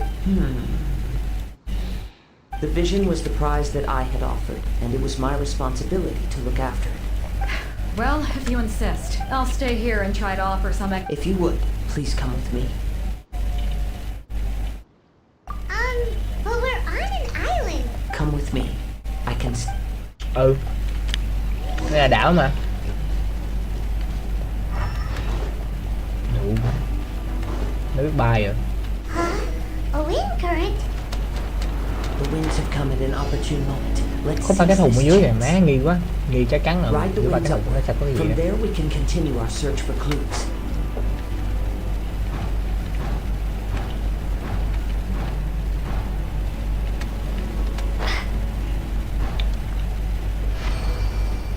By the way, what made you suddenly think of checking the price in the first place? I heard it the moment it was stolen. The winds are guiding us forward. The culprit is on the opposite shore now. You Nghe chả can lẽ hear dưới that rồi. too? What does it sound like? Ê, từ từ. Hubris. This way. Follow me. There may be an ambush waiting for us up ahead, but I trust that you are well prepared for such a scenario. 10, 9, 8, 7, 6, 5, 4, 3, 2, 1. Đó đây rồi, đồ, vừa sát nút à. Ê, kịp. The winds are guiding us forward. The culprit is on the opposite shore now. Tưởng sát nút rồi. You can hear Cái that điệp của mẹ. What does it sound like? Bay lên. Hubris. This way. Follow me. There may be an ambush waiting for us up ahead, but I trust that you are well prepared for such a scenario.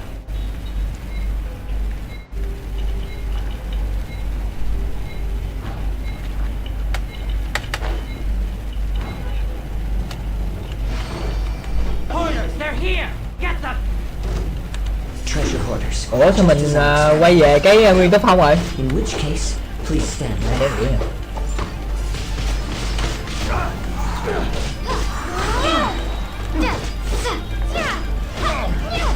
Má gì vì lý do nào đó.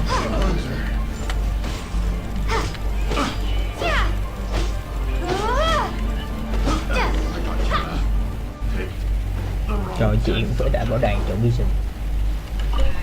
Trò chuyện.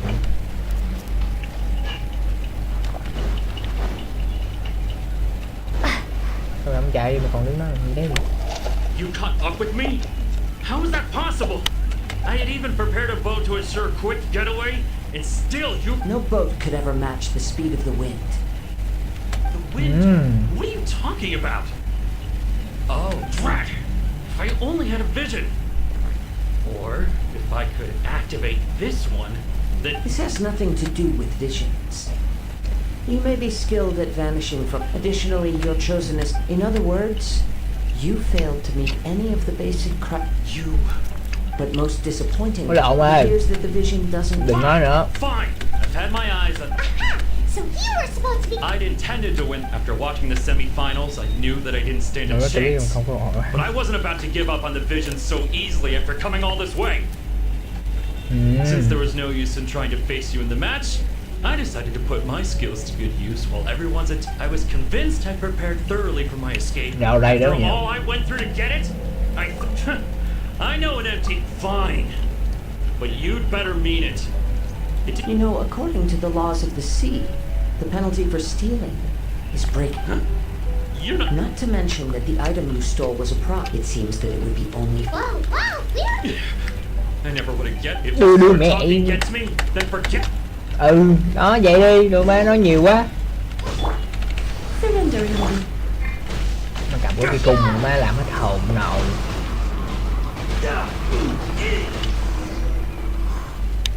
Ok, sao rồi đó. Đó vậy đi, phải lẹ không? Rồi má nói nhiều rồi là. No, no.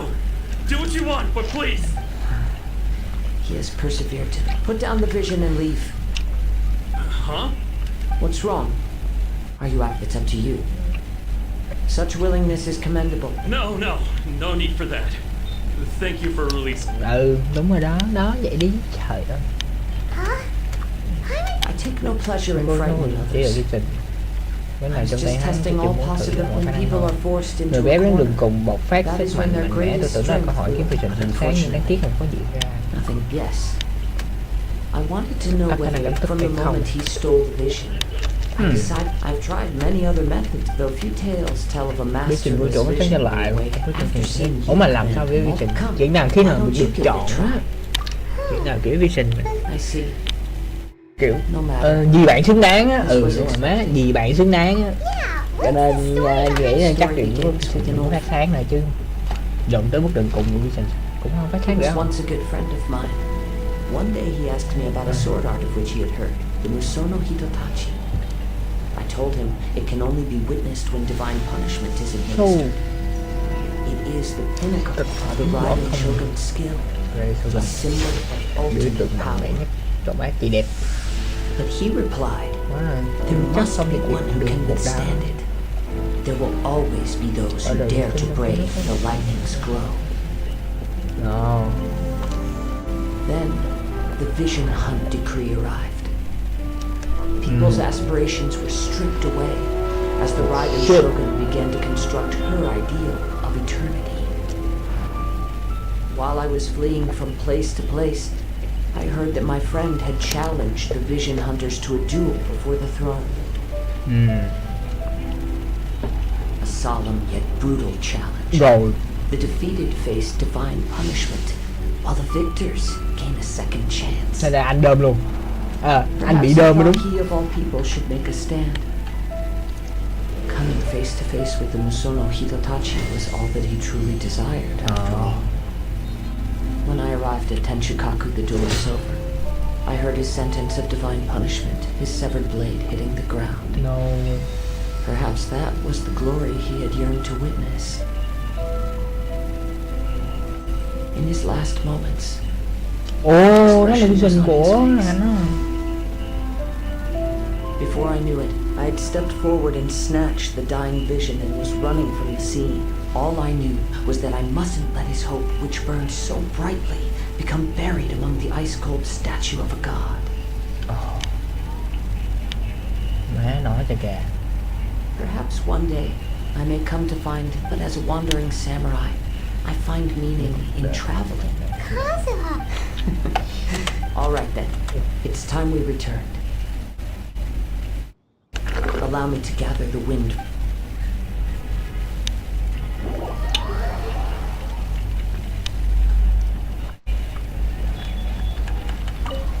Ok. Huh? Did Beta leave already?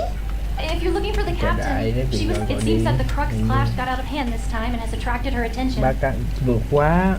Báo cáo đến mấy lần không đi ra vợ. Captain Không biết. Beto was muttering something about Ningguang being a stick in the mud as she headed off to Liu. It's not unusual. But still, Captain Beto was disappointed she didn't get to witness the crowning of... The one who stole the vision was originally to be... He knew he stood no chance of winning the match. In which case, the Crux clash comes to a... Huh? If that's the case, then the rules stipulate that he... I thought we'd win and all, but not like this. It doesn't matter.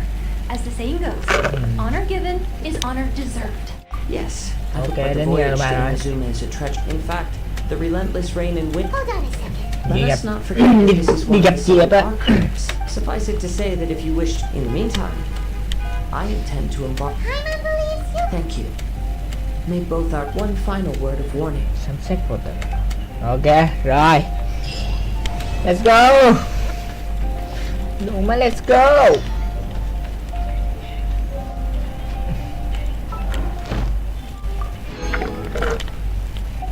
Ngon. Bao nhiêu cục rồi ta? 14 14.427. Chắc hàng bảo hiểm 50 là chắc đủ cho 180 lần quay. Đúng không ta? Giờ là hạn cấp, giờ là 30 đi, tính là 30. Nếu mà cứ cái đà như thế này mà làm xong nhiệm vụ của Inazuma, xong rồi của Subaru, xong rồi tới cái gì ta, cái chỗ là chỗ đéo gì đâu, bên mẹ rồi. Này là gì ta?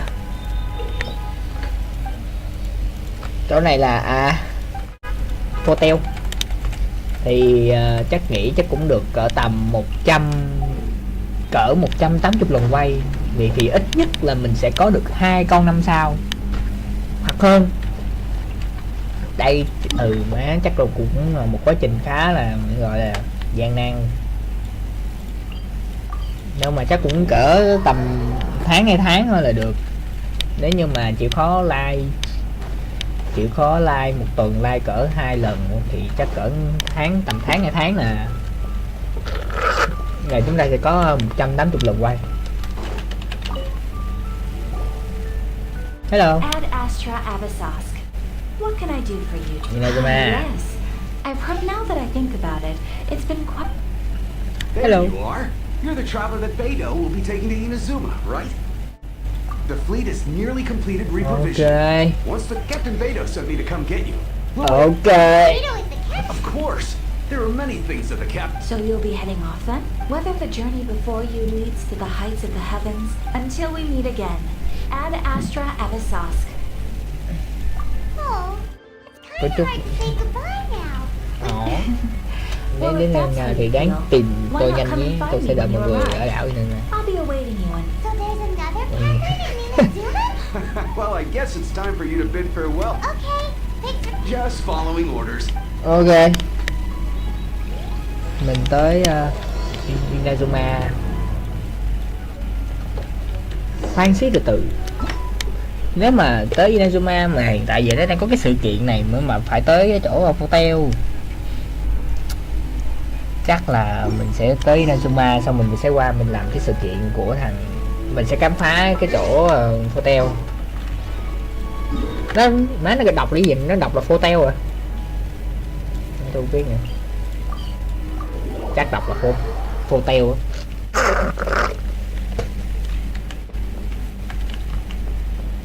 Rồi bạn Hải Long bé vui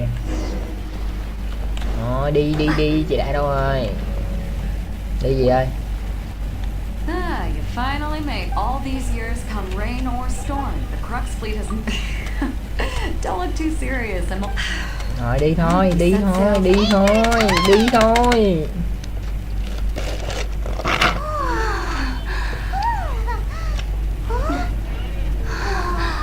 Phải làm như nó vừa mới lên trên cái thuyền này sao nè. Đó đâu. Khởi hành á. Xí. Góc nhìn thứ nhất. Nếu Genshin có góc nhìn thứ nhất thì như thế nào đâu, nó nhìn chắc cũng đẹp ha. Đúng ảo luôn. Hello.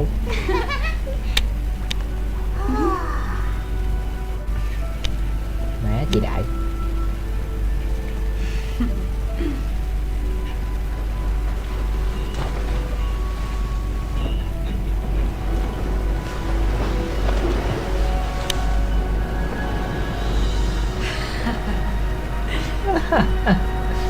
Đi rồi.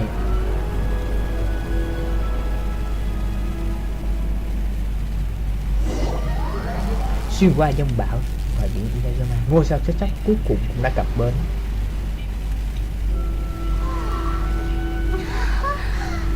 Còn má nó đẹp. Má nó đẹp. Đẹp vai.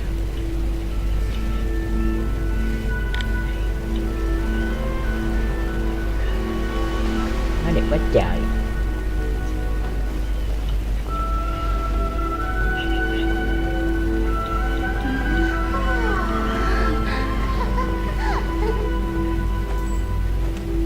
Ấy được. Ai nhìn nhắm nào tôi? À không gì. Người quen à? Oh, hi there. Oh, hi there. Anh ai nỗi nhớ. So, you finally made it. Thô mà. You sure Thô kept mà. me waiting, Captain. Thò mà. Chị đại của Lý Huệ. And it appears we have a couple of stowaways. Còn hai cái Or vượt viên. perhaps I should say, What the honored. fuck? Sao có You thể? can blame your almighty shogun. The tempest surrounding Inazuma. Oh, the fleet was Thì fully có up to đã the dùng hết mọi khả challenge. năng The mà equipment muốn bị chậm. weathers. Now then, let me introduce Giới thiệu everyone. tên là Thô This mà. is Đối tác làm Toma. ăn. Toma, these two are. Ok, mày mới vừa gặp mà mày nói chuyện có mà mày nói chuyện có duyên gì nữa, đúng không? No need for Tiếng introductions. tăm. Their reputation precedes them. It seems. With any luck, it'll give you a head start here. Ít ra cũng phải vậy. Toma's resided on Rito for quite some time now. It wouldn't be going too far to say he's the fixer around these. If you run into any problems here, just talk to Toma. But if he tries to pull any moves on you, I'll be sure to deal with him personally the next time I'm... Ok. No need to worry. Good. Then if it's... All right. Until next time, traveler. Remember to give it your all, no matter what perilous storms you may encounter. Fair seas, Captain Beto. Đi. Chị đã về trời má coi what the hell có cái đùi. Now then, first things first. We need. Kind of thought we were supposed to be keeping. Sẽ lên nè. Don't underestimate the reaches of the Sakoku decree. You wouldn't be, so we have to play by the rules, even if we're kind of bending them. Ok. Rồi, chắc 23 liền. Má, sao cái này nó tối thui vậy? Giờ đi đâu? Ủa gì vậy? Khoan xí đã, từ nó. Giờ đi đâu? Hello. Lỡ này chắc chắn có cái rương cá luôn. Ở trong vòng này chắc chắn sẽ có cái rương nào đó. Tường mình hay bỏ qua những cái chỗ này lắm, chỗ cá luôn, kiểu cái gì nó cũng sẽ có để một cái rương nào đó nó gần đây. Có. Đồ mày để coi à? Mày để coi thôi. Kỳ ta, thường thường những cái chỗ này nó hay vô rương lắm mà.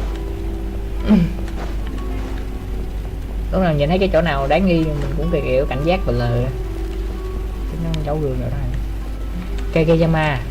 Hello. Hello? Please state your name, identity, and the purpose of your visit.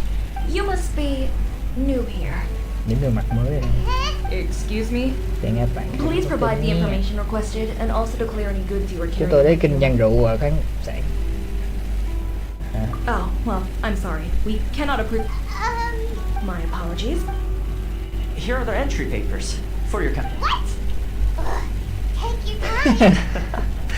I just wanted to see which it's. I see. Văn bản này không có vấn đề gì hay cái lĩnh đạo gì. Where do we go next? The Outlander Affairs Agency. Cụ giám sát ngoại quốc. They only check Đây là entry nơi permits kiểm tra here. cái tờ thông hành If you want to thôi. remain on Rito, well, let's Căng not vậy. forget that to everyday folk in Inazuma, people from everywhere else are, as the word suggests, Outlanders aren't very welcome in Inazuma, not even on Rito, where they've established an outsider settlement. Không, thì cũng đâu còn cái nào khác. Chúng tôi còn phải. Ok. I like how you think. I've got a Ủa cái feeling này we're going to cái get lùng vision mà along thằng này very nó well. cầm cái vision nó đi khơi ngoài vậy. Now, let's head over to the Outlander Affairs. Ai giải thích được không? Most of the current rules were put in place by the administration of Rito, the Kanjo Commission. Nãy tôi vẫn không tin là nó không giấu một cái rương nào đó ở đây. Yes, one branch of the Chắc chắn nó phải giấu một cái gì đó ở đây chứ. Chứ không thể nào mà nó để cho nó đẹp vậy được. Nó phải cho mình một cái gì đó để mình đi khám phá chứ. Có gì không bạn? Có rương nào? Mẹ nó không giấu à? Giấu thôi. Không có thì thôi. Có vô. Có vô. Ủa, nhớ ở Liyue dễ tìm trường lắm mà ta sao đây nó không có nha. Mở cửa dịch chuyển nè. Thấy không? Không có mẹ vậy. Không mẹ gì đâu.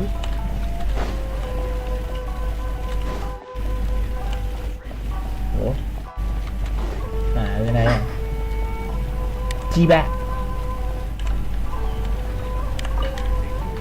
Yurika. Máy đẹp ghê. You've completed the entry procedures, yes? Okay. Okay, the processing fee will be 2 million mora. À đủ đi đi. 2 million? That's right. 1 million per applicant, which makes 2 million total. Oh, what the fuck? Paimon wasn't so much questioning your math as... Ma'am, these two here are good friends of mine. Ah, Mr. Toma, it's you. By way of courtesy, allow me to... But as this is just a processing fee, I think 600 mora should cover it if I'm paying on their behalf. I'll treat you... That's not how you haggle! By all means, bargain the price! Alright then, as you wish, Mr. Toma. I... Ok. Ok, nếu như anh thích. Nếu như anh thích.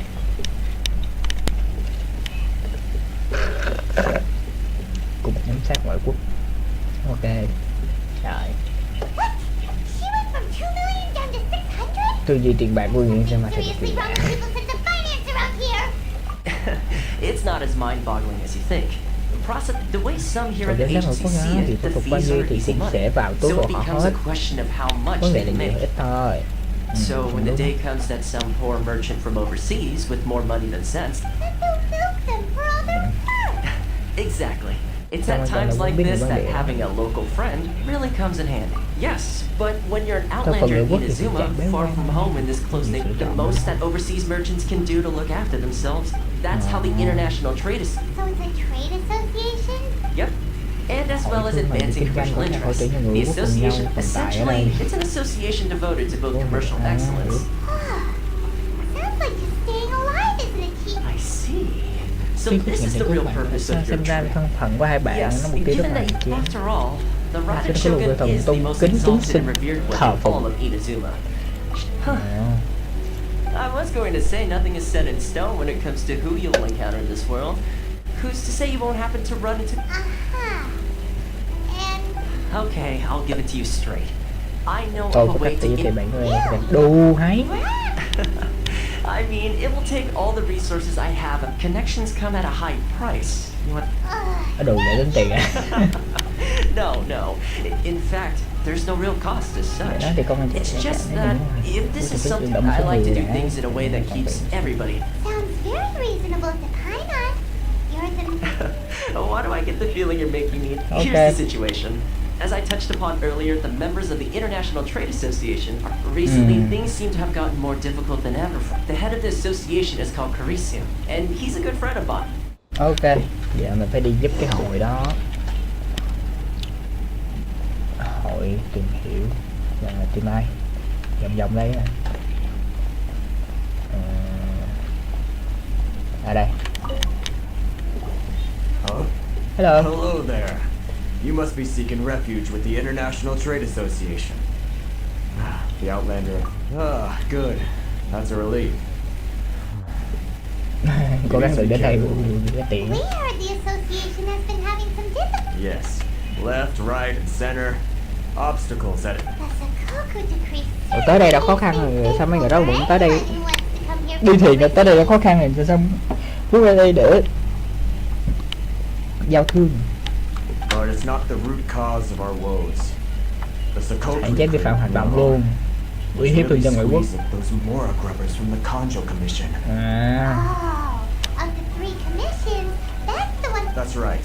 They impose astronomical tax rate. Unbelievable. They just issued a new tax decree recently that, for some reason, something that most of us in the association had never heard of before. Eventually, one of the older Liyue merchants recalled that he once shipped a batch of it to Snesh. So, in order to pay our taxes, we began an arduous... But then we found we'd only managed to create a bigger problem for ourselves. Now there's only one vendor who even has it. Exactly. So this vendor keeps pushing the price up. It's a vicious cycle. The consequence of which is that we've tried communicating with the commission directly, but this is a nation where the cries of a few struggling merchants will obtain my dear. Ôi, đấy là hotel à? Má nhìn đồ của quen đó. Má, ổng đi từ đó mà lội ra đây luôn, xa thế. Xa đây, xa vài kích.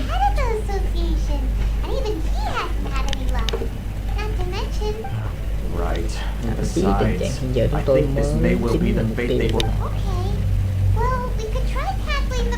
That vendor. I've actually done business with him in the past, but after a point he stopped contacting us. Okay. Hey, that's a pretty good idea. Since you're not affiliated with the association, head your if I remember correctly. Okay, let's go đi kiếm cái thằng đó nào. Mua bán tủy phà lề. Ở đây nó có cái mở cái này trước đi. Má nhìn cái map đen thui nó hơi khó chịu xíu.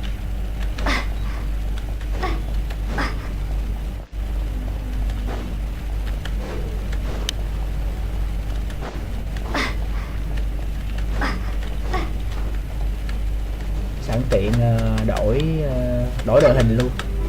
Mỗi vùng đất chơi đội hình khác nhau. Má leo lên cái mái nhà luôn. Hello mấy anh trai. Mấy anh cầm giáo sợ quá.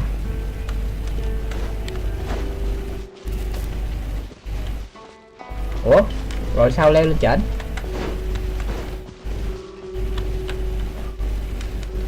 Bay từ đây lên trên đó được. Chắc là được rồi. Mở cho nó sáng sủa rồi. Đó, vậy đi. Phải hay không? Từ đã, từ từ hãy cộng hưởng sao? Ủa sao bình quên vẫn đang còn để gió, tưởng đang là nham. Vậy.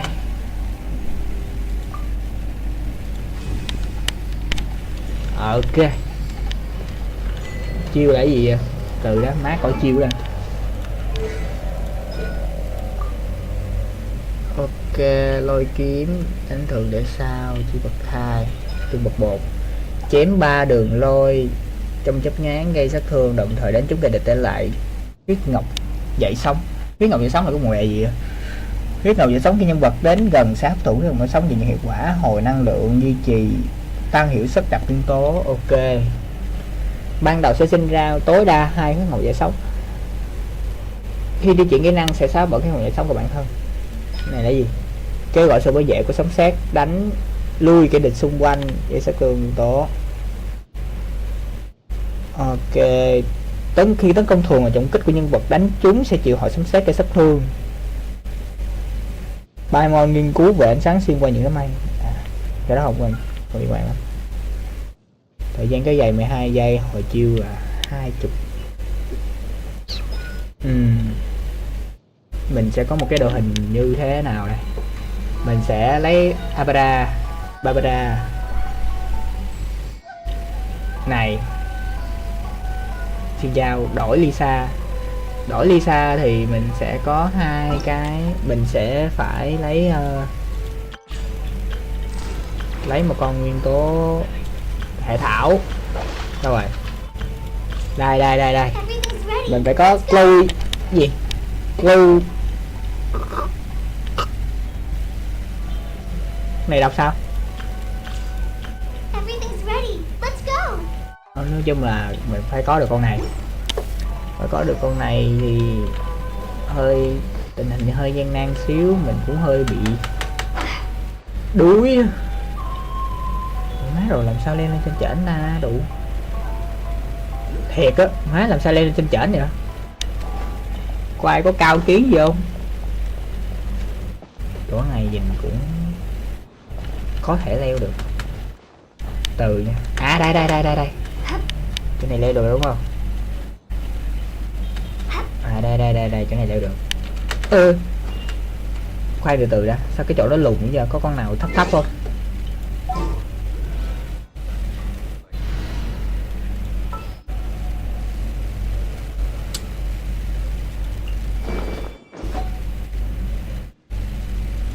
không biết con nào thấp luôn á.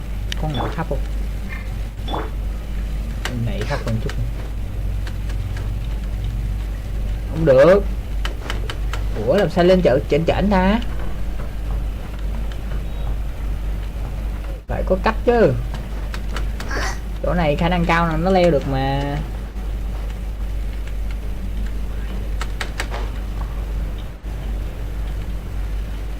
Thiệt chị đó, chỉ có cái góc đó mới có thể lên được, hoặc là sử dụng nguyên tố nham. Rồi cứ để tạm nó đi. Để tạm nó đi tính sao. Ê mà khoan, để cho đủ đội hình thì mình đủ sức để mình đánh tới cái vòng đó được không ta?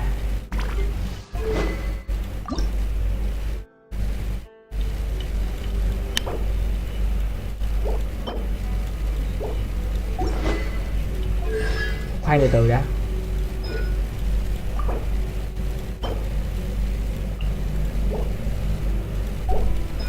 Khoan xí, từ từ, tạm thời mình ngưng làm nhiệm vụ chút xíu đi.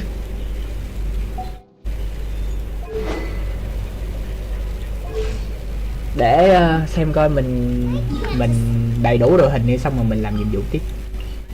Để xem coi mình có thể đánh lại cái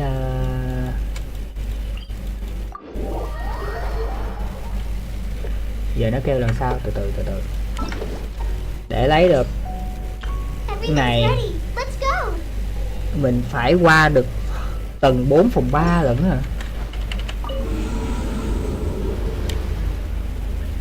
Tầng 4/3 HKSP tăng hoặc giảm 12 lần.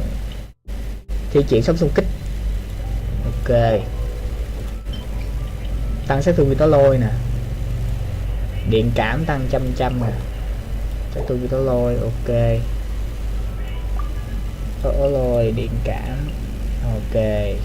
Ok. Khoan từ từ xếp đội hình sao cho nó thử coi đánh qua không. Biết là đội hình nó hơi yếu tại do lười cày á.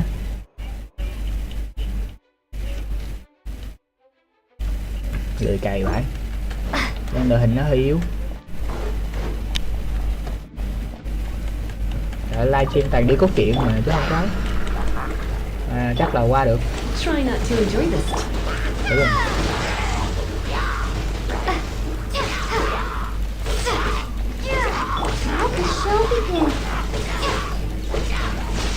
Đủ.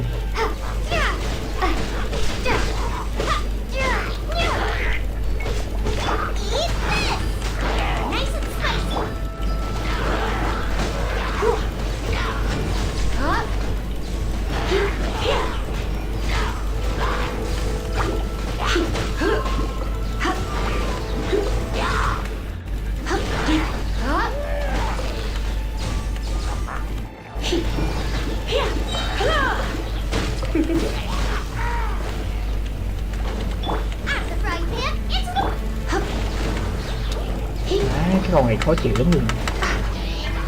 You're in for a little shock.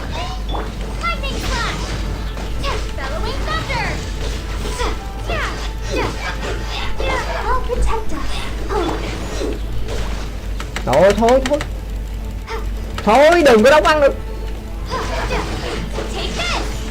Lát hồi nó gồng lên mệt.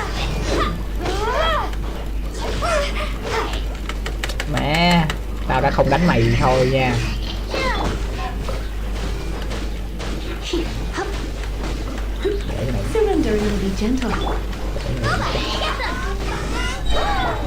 Trong nha. Hay nè, rồi hay nè.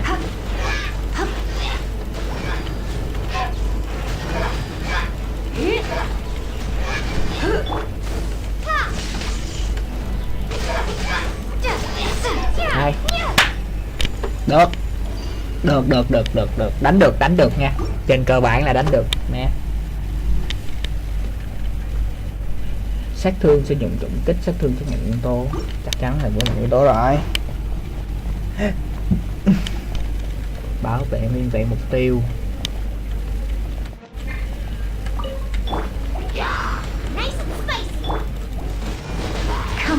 closer.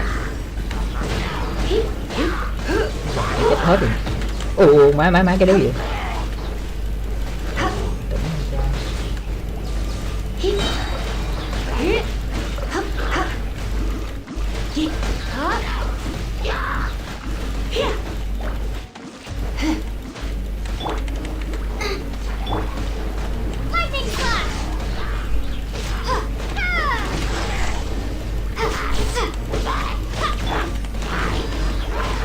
Cái gì này. Khoan, xí.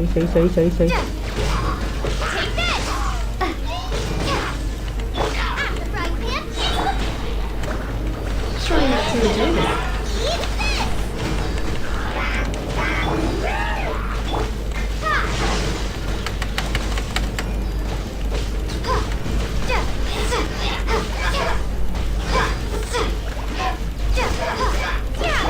Đấy, mặt liền chút.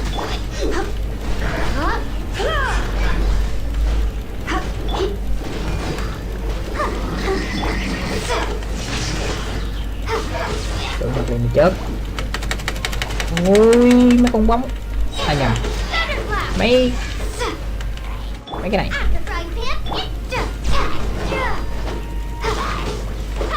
Ok. Chút đợi. Từ từ thôi.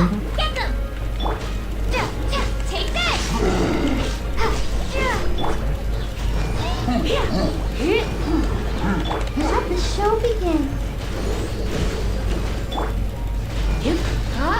Này dễ đánh trước. Má chưa chết được kìa.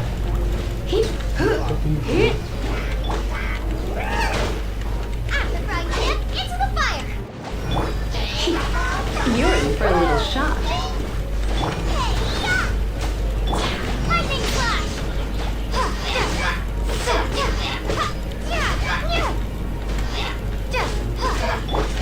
Surrendering will be gentle.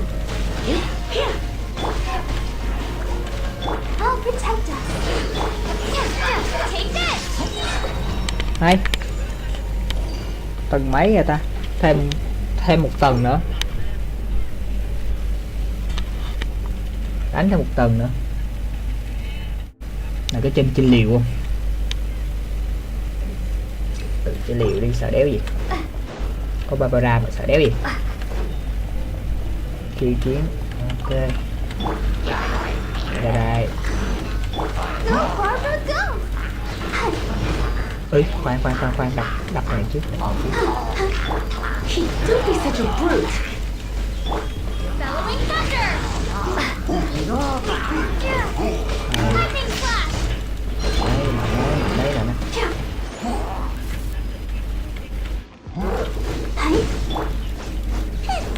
Ủa, má nhầm.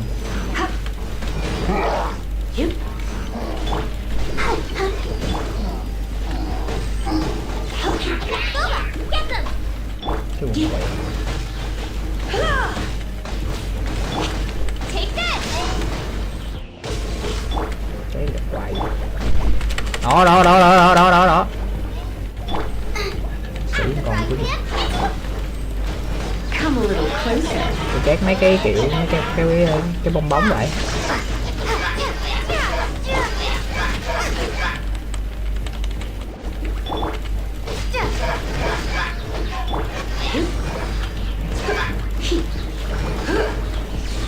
Chết. Ai cho mày lên giáp? Ai cho mày lên giáp? Mày lên giáp cho tôi. Ok, tuyệt vời. Đó, vậy đã xong rồi. Mẹ tưởng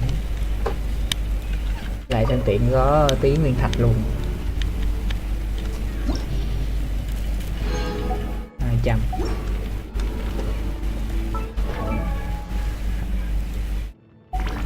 Má nhập. Yes sir. Yes sir. Đây là thứ mình cần.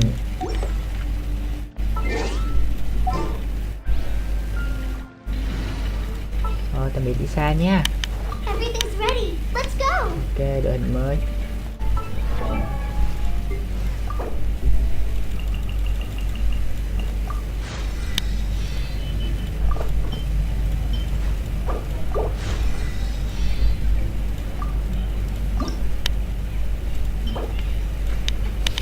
Mà cái này kiểu mấy gì cũng phải tới Subaru. Kêu này là cái gì ta? Quán này ra sẽ Sơn Thảo nè. Ném món đồ chơi ra đồng thời tạo khu vực. Ok được. Ngon. Ok, rồi quay lại nhiệm vụ tiếp nè.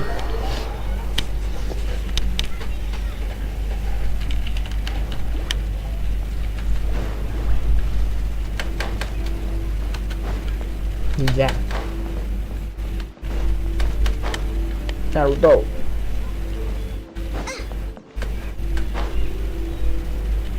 Má này giờ tới đây mà chưa lượm được rương nào nha. Không thấy cái rương ẩn nào. I don't think I recognize you. Are you new arrivals? So, what do you need with me? The sheer nerve. You don't go around asking questions like that. If I gave you my sources, I might as well trade secret. Got it? You know what trade... Có làm bị mất ra. Are you even buying? Oh, I see what's going on here. Ủa má sao biết? They're wasting their time. Get out of here, go on. Tell them they're lucky to be buying from me in the first... What are we gonna do? There's no time for this guy. Good idea.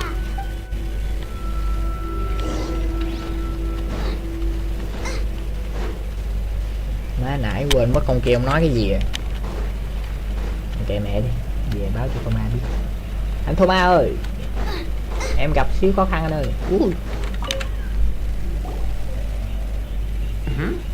That was quick. You were... Actually, we're having a little trouble. No? Well, by all means, tell me. Getting you to go fixing things when you've only just arrived is quite a demand. Oh, that... He used to be a bit of a sorry sight, selling shells that he'd collect on the beach just... I can only assume he must have found himself a patron after leaving the internet. You're saying he used to be a member of the... Yes. Couldn't you tell when you spoke to him? That's right. Werner was born in Mondstadt, then went into the shipping business. When he became close to the outside world, he was one of a group of outlanders that ended up stranded on Rito.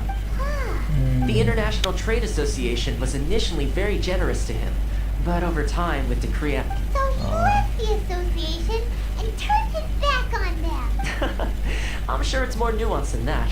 I believe even the most ungrateful... Really? Well then, it sounds like you may... Ok. Bây giờ nó là người của Mondstadt mà muốn lấy lòng được nó thì phải lấy cái gì đó của từ Mondstadt, tại do là nó bị kẹt ở đây và nó đép lên nào mà nó về được.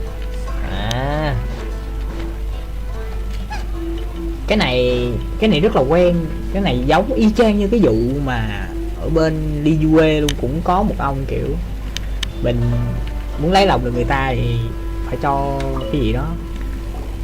What are you doing back here? Khiến người ta cảm thấy quen thuộc. Plenty of time on my hands doesn't mean I want to waste any of it talking to you. Huh? Where's this coming from? Mondstadt?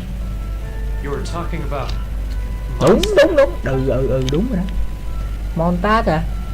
Mondstadt thì nhiều lắm anh ơi, ví dụ như sản ở đây, đây cho anh cái này, bạn bảo nó Mondstadt luôn. Goodness, I can sense it now. So familiar, but the scent of Mondstadt. Oh, my hometown, the home of freedom. So, what is this? Just close your eyes already. You mean the sound of the ocean? Lòng Trung Nguyên vừa ngon vừa lẻ. Leah Harbor. I can see it so clearly. Oh, and Xiao lanterns. This guy has a really active imagination.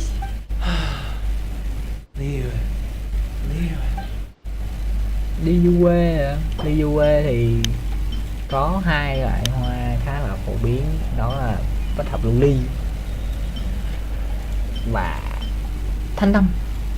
Tôi nghĩ cái này đẹp, cho nó đi. Wait, stop. That's enough. Don't make me relive it anymore. My poor heart can't... You mean the folks from the International Trade Association? Often, I'll sneak down to the shore at night. I've run into folks from the association more than a few times doing just that. But I always hide my face and slip away. Don't you think I've wanted to talk things through with them and free myself from this anguish? Well, no. They're so resilient. None of them had anyone else to rely on, so they rallied together, committed, so I caved. Those people, they'd make the smallest of promises, offer them... Alright, I'll tell you the whole story. You ready to talk now? Không mở miệng ra nói là sao mà cứ đi nhậu với này một tiếng. But I betrayed them. I can't show my face there. Come on, you scaredy cat. Đúng rồi. It's a scheme by the tax collection Ashigaru. They start by overtaxing the merchants, then take the extra crystal marrow they receive and stockpile it. Once the merchants run out of places to buy crystal marrow, they get meat. Okay, phải. I'm their puppet, yes. But my cut is a tiny fraction of what we take in total. It's barely evidence. You're right. Without conclusive... Now that I think about it, whenever I report back to him after a sale, he always heads to the same place. It's always as it happens. I handed some Mora over to him not long. Ok, giờ nó liên quan tới một cái... Có một cái bên khác. Đó là Keiichiro. Keiichiro.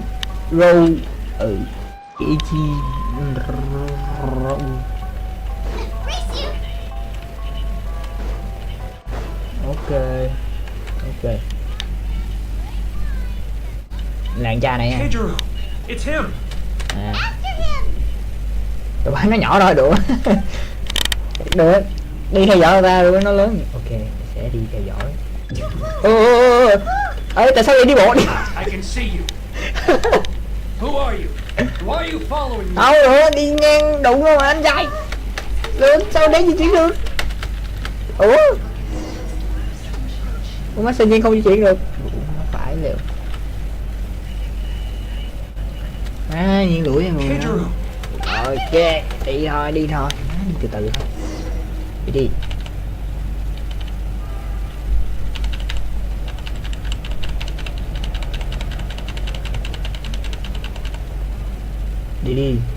Đi để anh coi.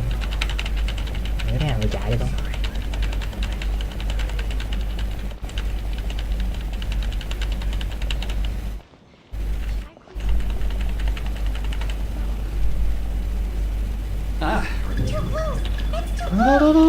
Đâu có làm né vậy? Đó, tao đứng trên cái nhà này làm gì nhau? Bố mày lại ninja. Now, who else is behind on payments? Let me think. Yes, the trade association clique still needs to be brought into Má cái thằng line. cha này. Cái gì mà ác dữ vậy? Trả đỡ. What was that sound? Không gì đâu, đừng nhìn lên mấy nhà này.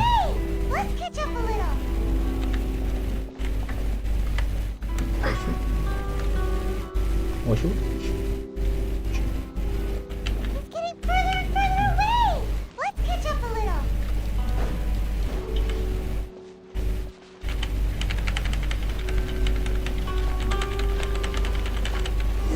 Thôi má. Rồi đâu, chi đằng kia. Rồi nó tao lên trước mặt quay tức tiệt. À mày trôn cái gì đó không? Mày ăn chỗ này. What could he be doing at a place like... It looks like he buried something over there, too. Ok.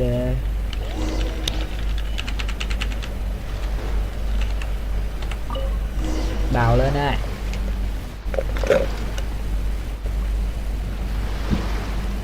Whoa, it's boring.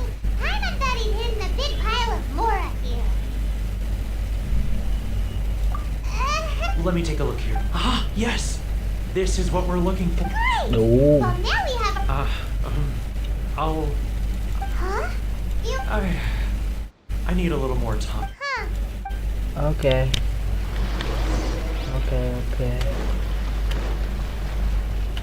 Thử xem coi cái cuốn này nó có cái gì. À không mở ra coi được hả? Tưởng mở ra coi được.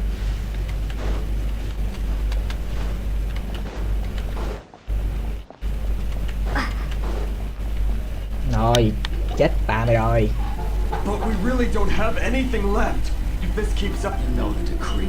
The rules are the rules. No discounts, no exceptions, and no excuses. Đúng. And who are you? Another new member of the association? It just so happens that we found your little ledger. Huh? You've been swindling us! Well, sao? You see, Let me take a look at the ledger. Rồi, xong. Đó, mình đâu dở trò pháp lại đi. Look at that. Every payment the association has made is right here in your personal ledger. So, Mr. Keijiro, it seems you have some explaining to do. So you think you can use this against me, do you? It's quite obvious that I'm merely trying to earn a modest... Word has it that Samurai and the Commission place great importance on reputation and prestige. Huh? Is that a threat? Are you... No, not at all. I'm simply stating that it would... well, even if... I believe you still have a quantity of crystal marrow and perhaps that crystal marrow could be used as compensation for the recent tax hike. Is that it? Dạ, Do you have any idea the hoops I had to jump through to get the crystal So that's it? My shop's been closed for weeks now. I've even had to ask my friends to help bail me out. What about my losses? Come on, Harrison. Bình tĩnh. You've already struck a good deal here. I'm sick of being pushed around like this. Chết rồi. I won't let him off. Harrison! Hey, what's all this racket? Does someone dare question the decree? Ah, Chief, you've arrived. Đủ con này bự vậy. What was all the commotion I heard just now? Oh, we were just discussing a minor tax issue. A helping hand. The only thing you're doing is stuffing your greedy pockets with our hard-earned wealth. Oh, and you dare to utter the Commissioner's name. You outlanders, seize the merchants. We will resolve this dispute back. Chết. Gentlemen, come now. Is there any need for this? If Hay quá anh mà. Who are you supposed to be? And what? You never heard of the Fixer? Here's my card. Huh. You're from the Yashiro Commission. Hiệp hội Yashiro. Huh. Well, this is Kanjo Commission territory. However powerful the Yashiro Commission may... Of course not. Still, perhaps you could show the young lady... Tiểu thư dẫn tôi. Đó là gì ạ?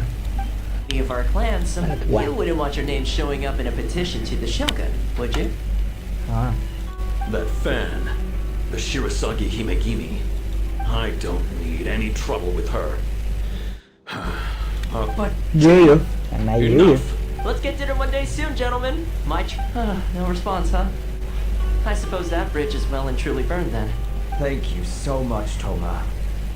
But I'm sorry you're... Hey, I was joking. It's a small price to pay, and you're more than welcome. If nothing else, I'm sure the tax collection Ashigaru will try to look... Shh, not here. Ghê vậy, thằng này mối quan hệ đó dữ dằn vậy đó.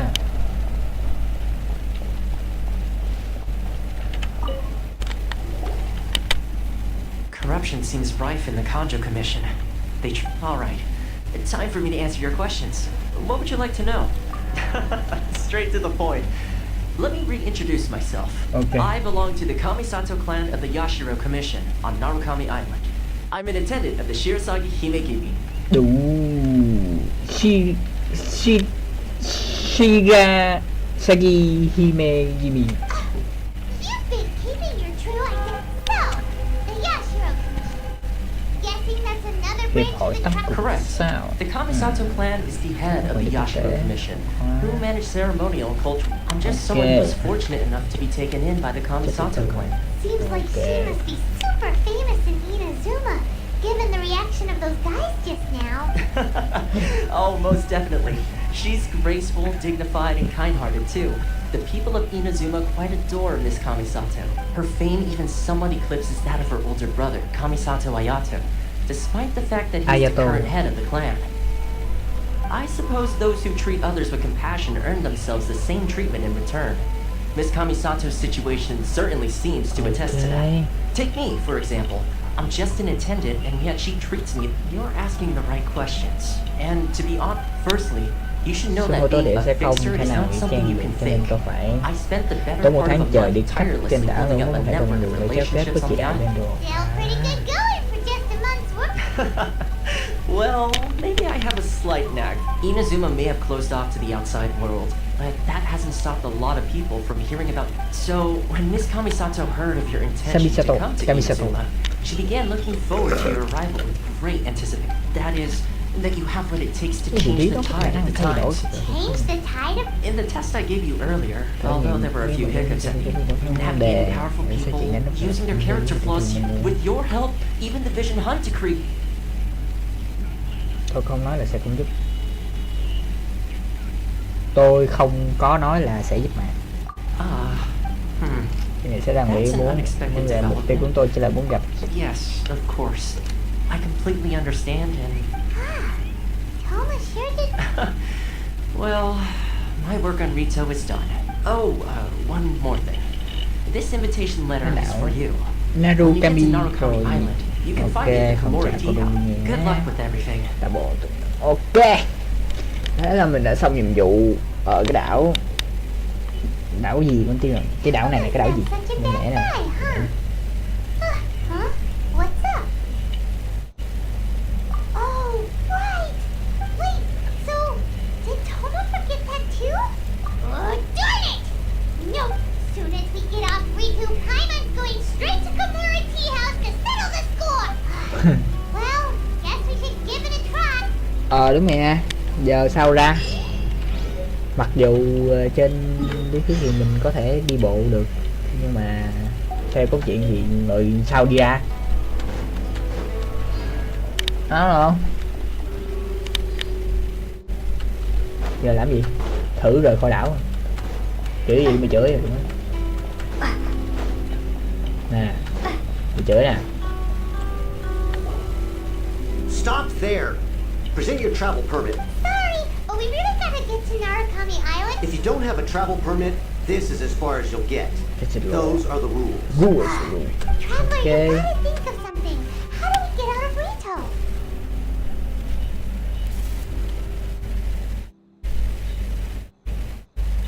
Are you saying we should go? Guess it can't hurt to try. Who knows? Maybe he's our biggest fan. Bye.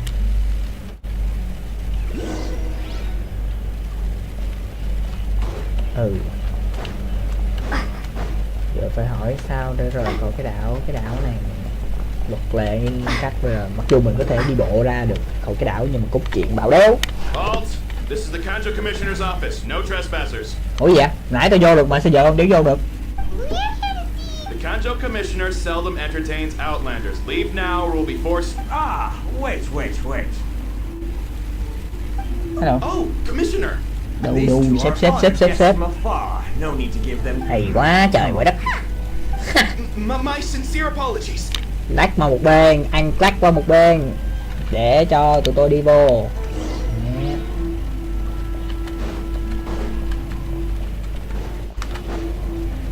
Hay quá dữ luôn. I am Hiragi Shinsuke, Kanjo Commissioner and Gia head chủ of the Hiragi clan. It's an honor to meet you both. Cháu cũng rất hạnh Nice to meet you. So, the reason we wanted to come and see... All right, all in good time. Đu nổi tiếng rồi sao? Far and wide. So what you're saying is we would... Absolutely.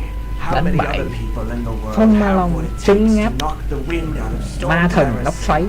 and put the Ma thần lốc overlord xoáy of the vortex back under the sea, eh? đó, đánh với thần. And I hear you also foiled a Trời ơi, đánh lộn với quân chấp hành luôn, giỡn đâu mơi. Trời, mấy cái này đâu có gì à? No. I'm simply awestruck by you both is all. Rito is greatly honored to have you visit. One other thing I heard about khiêm tốn thôi. Oh, sure, no problem. Whatever you need, right? Excellent. You must know the Genshin, a flower Thanh tâm grows dương. on the mountains. Có. A few of those before. Yes, bring me 300. 300 đó đủ. Would you? Did I not hear that wrong? Too much. Then how about this? That sounds Much more. 709 letters to be precise. Hey, what gives? How come you... Terribly sorry. We're just a little short on people lately. What sort of an explanation is that? Hello. Traveler, what are we going to do? Should we really help this guy?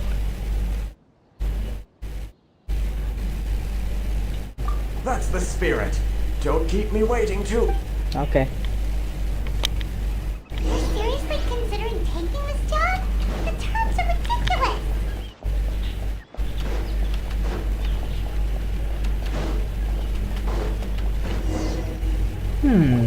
Halt, you two. Bộ má gì nữa? Gì vậy?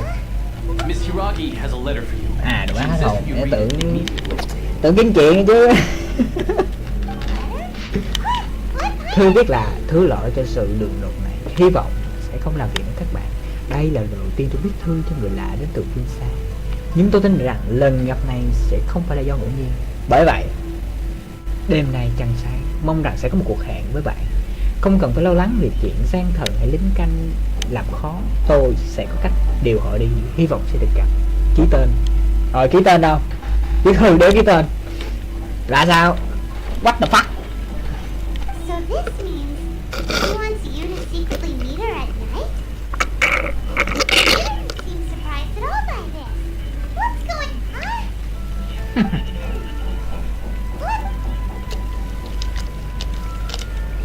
Nãy cũng thấy chị Thư rồi. Có mẹ không thấy hiểu không?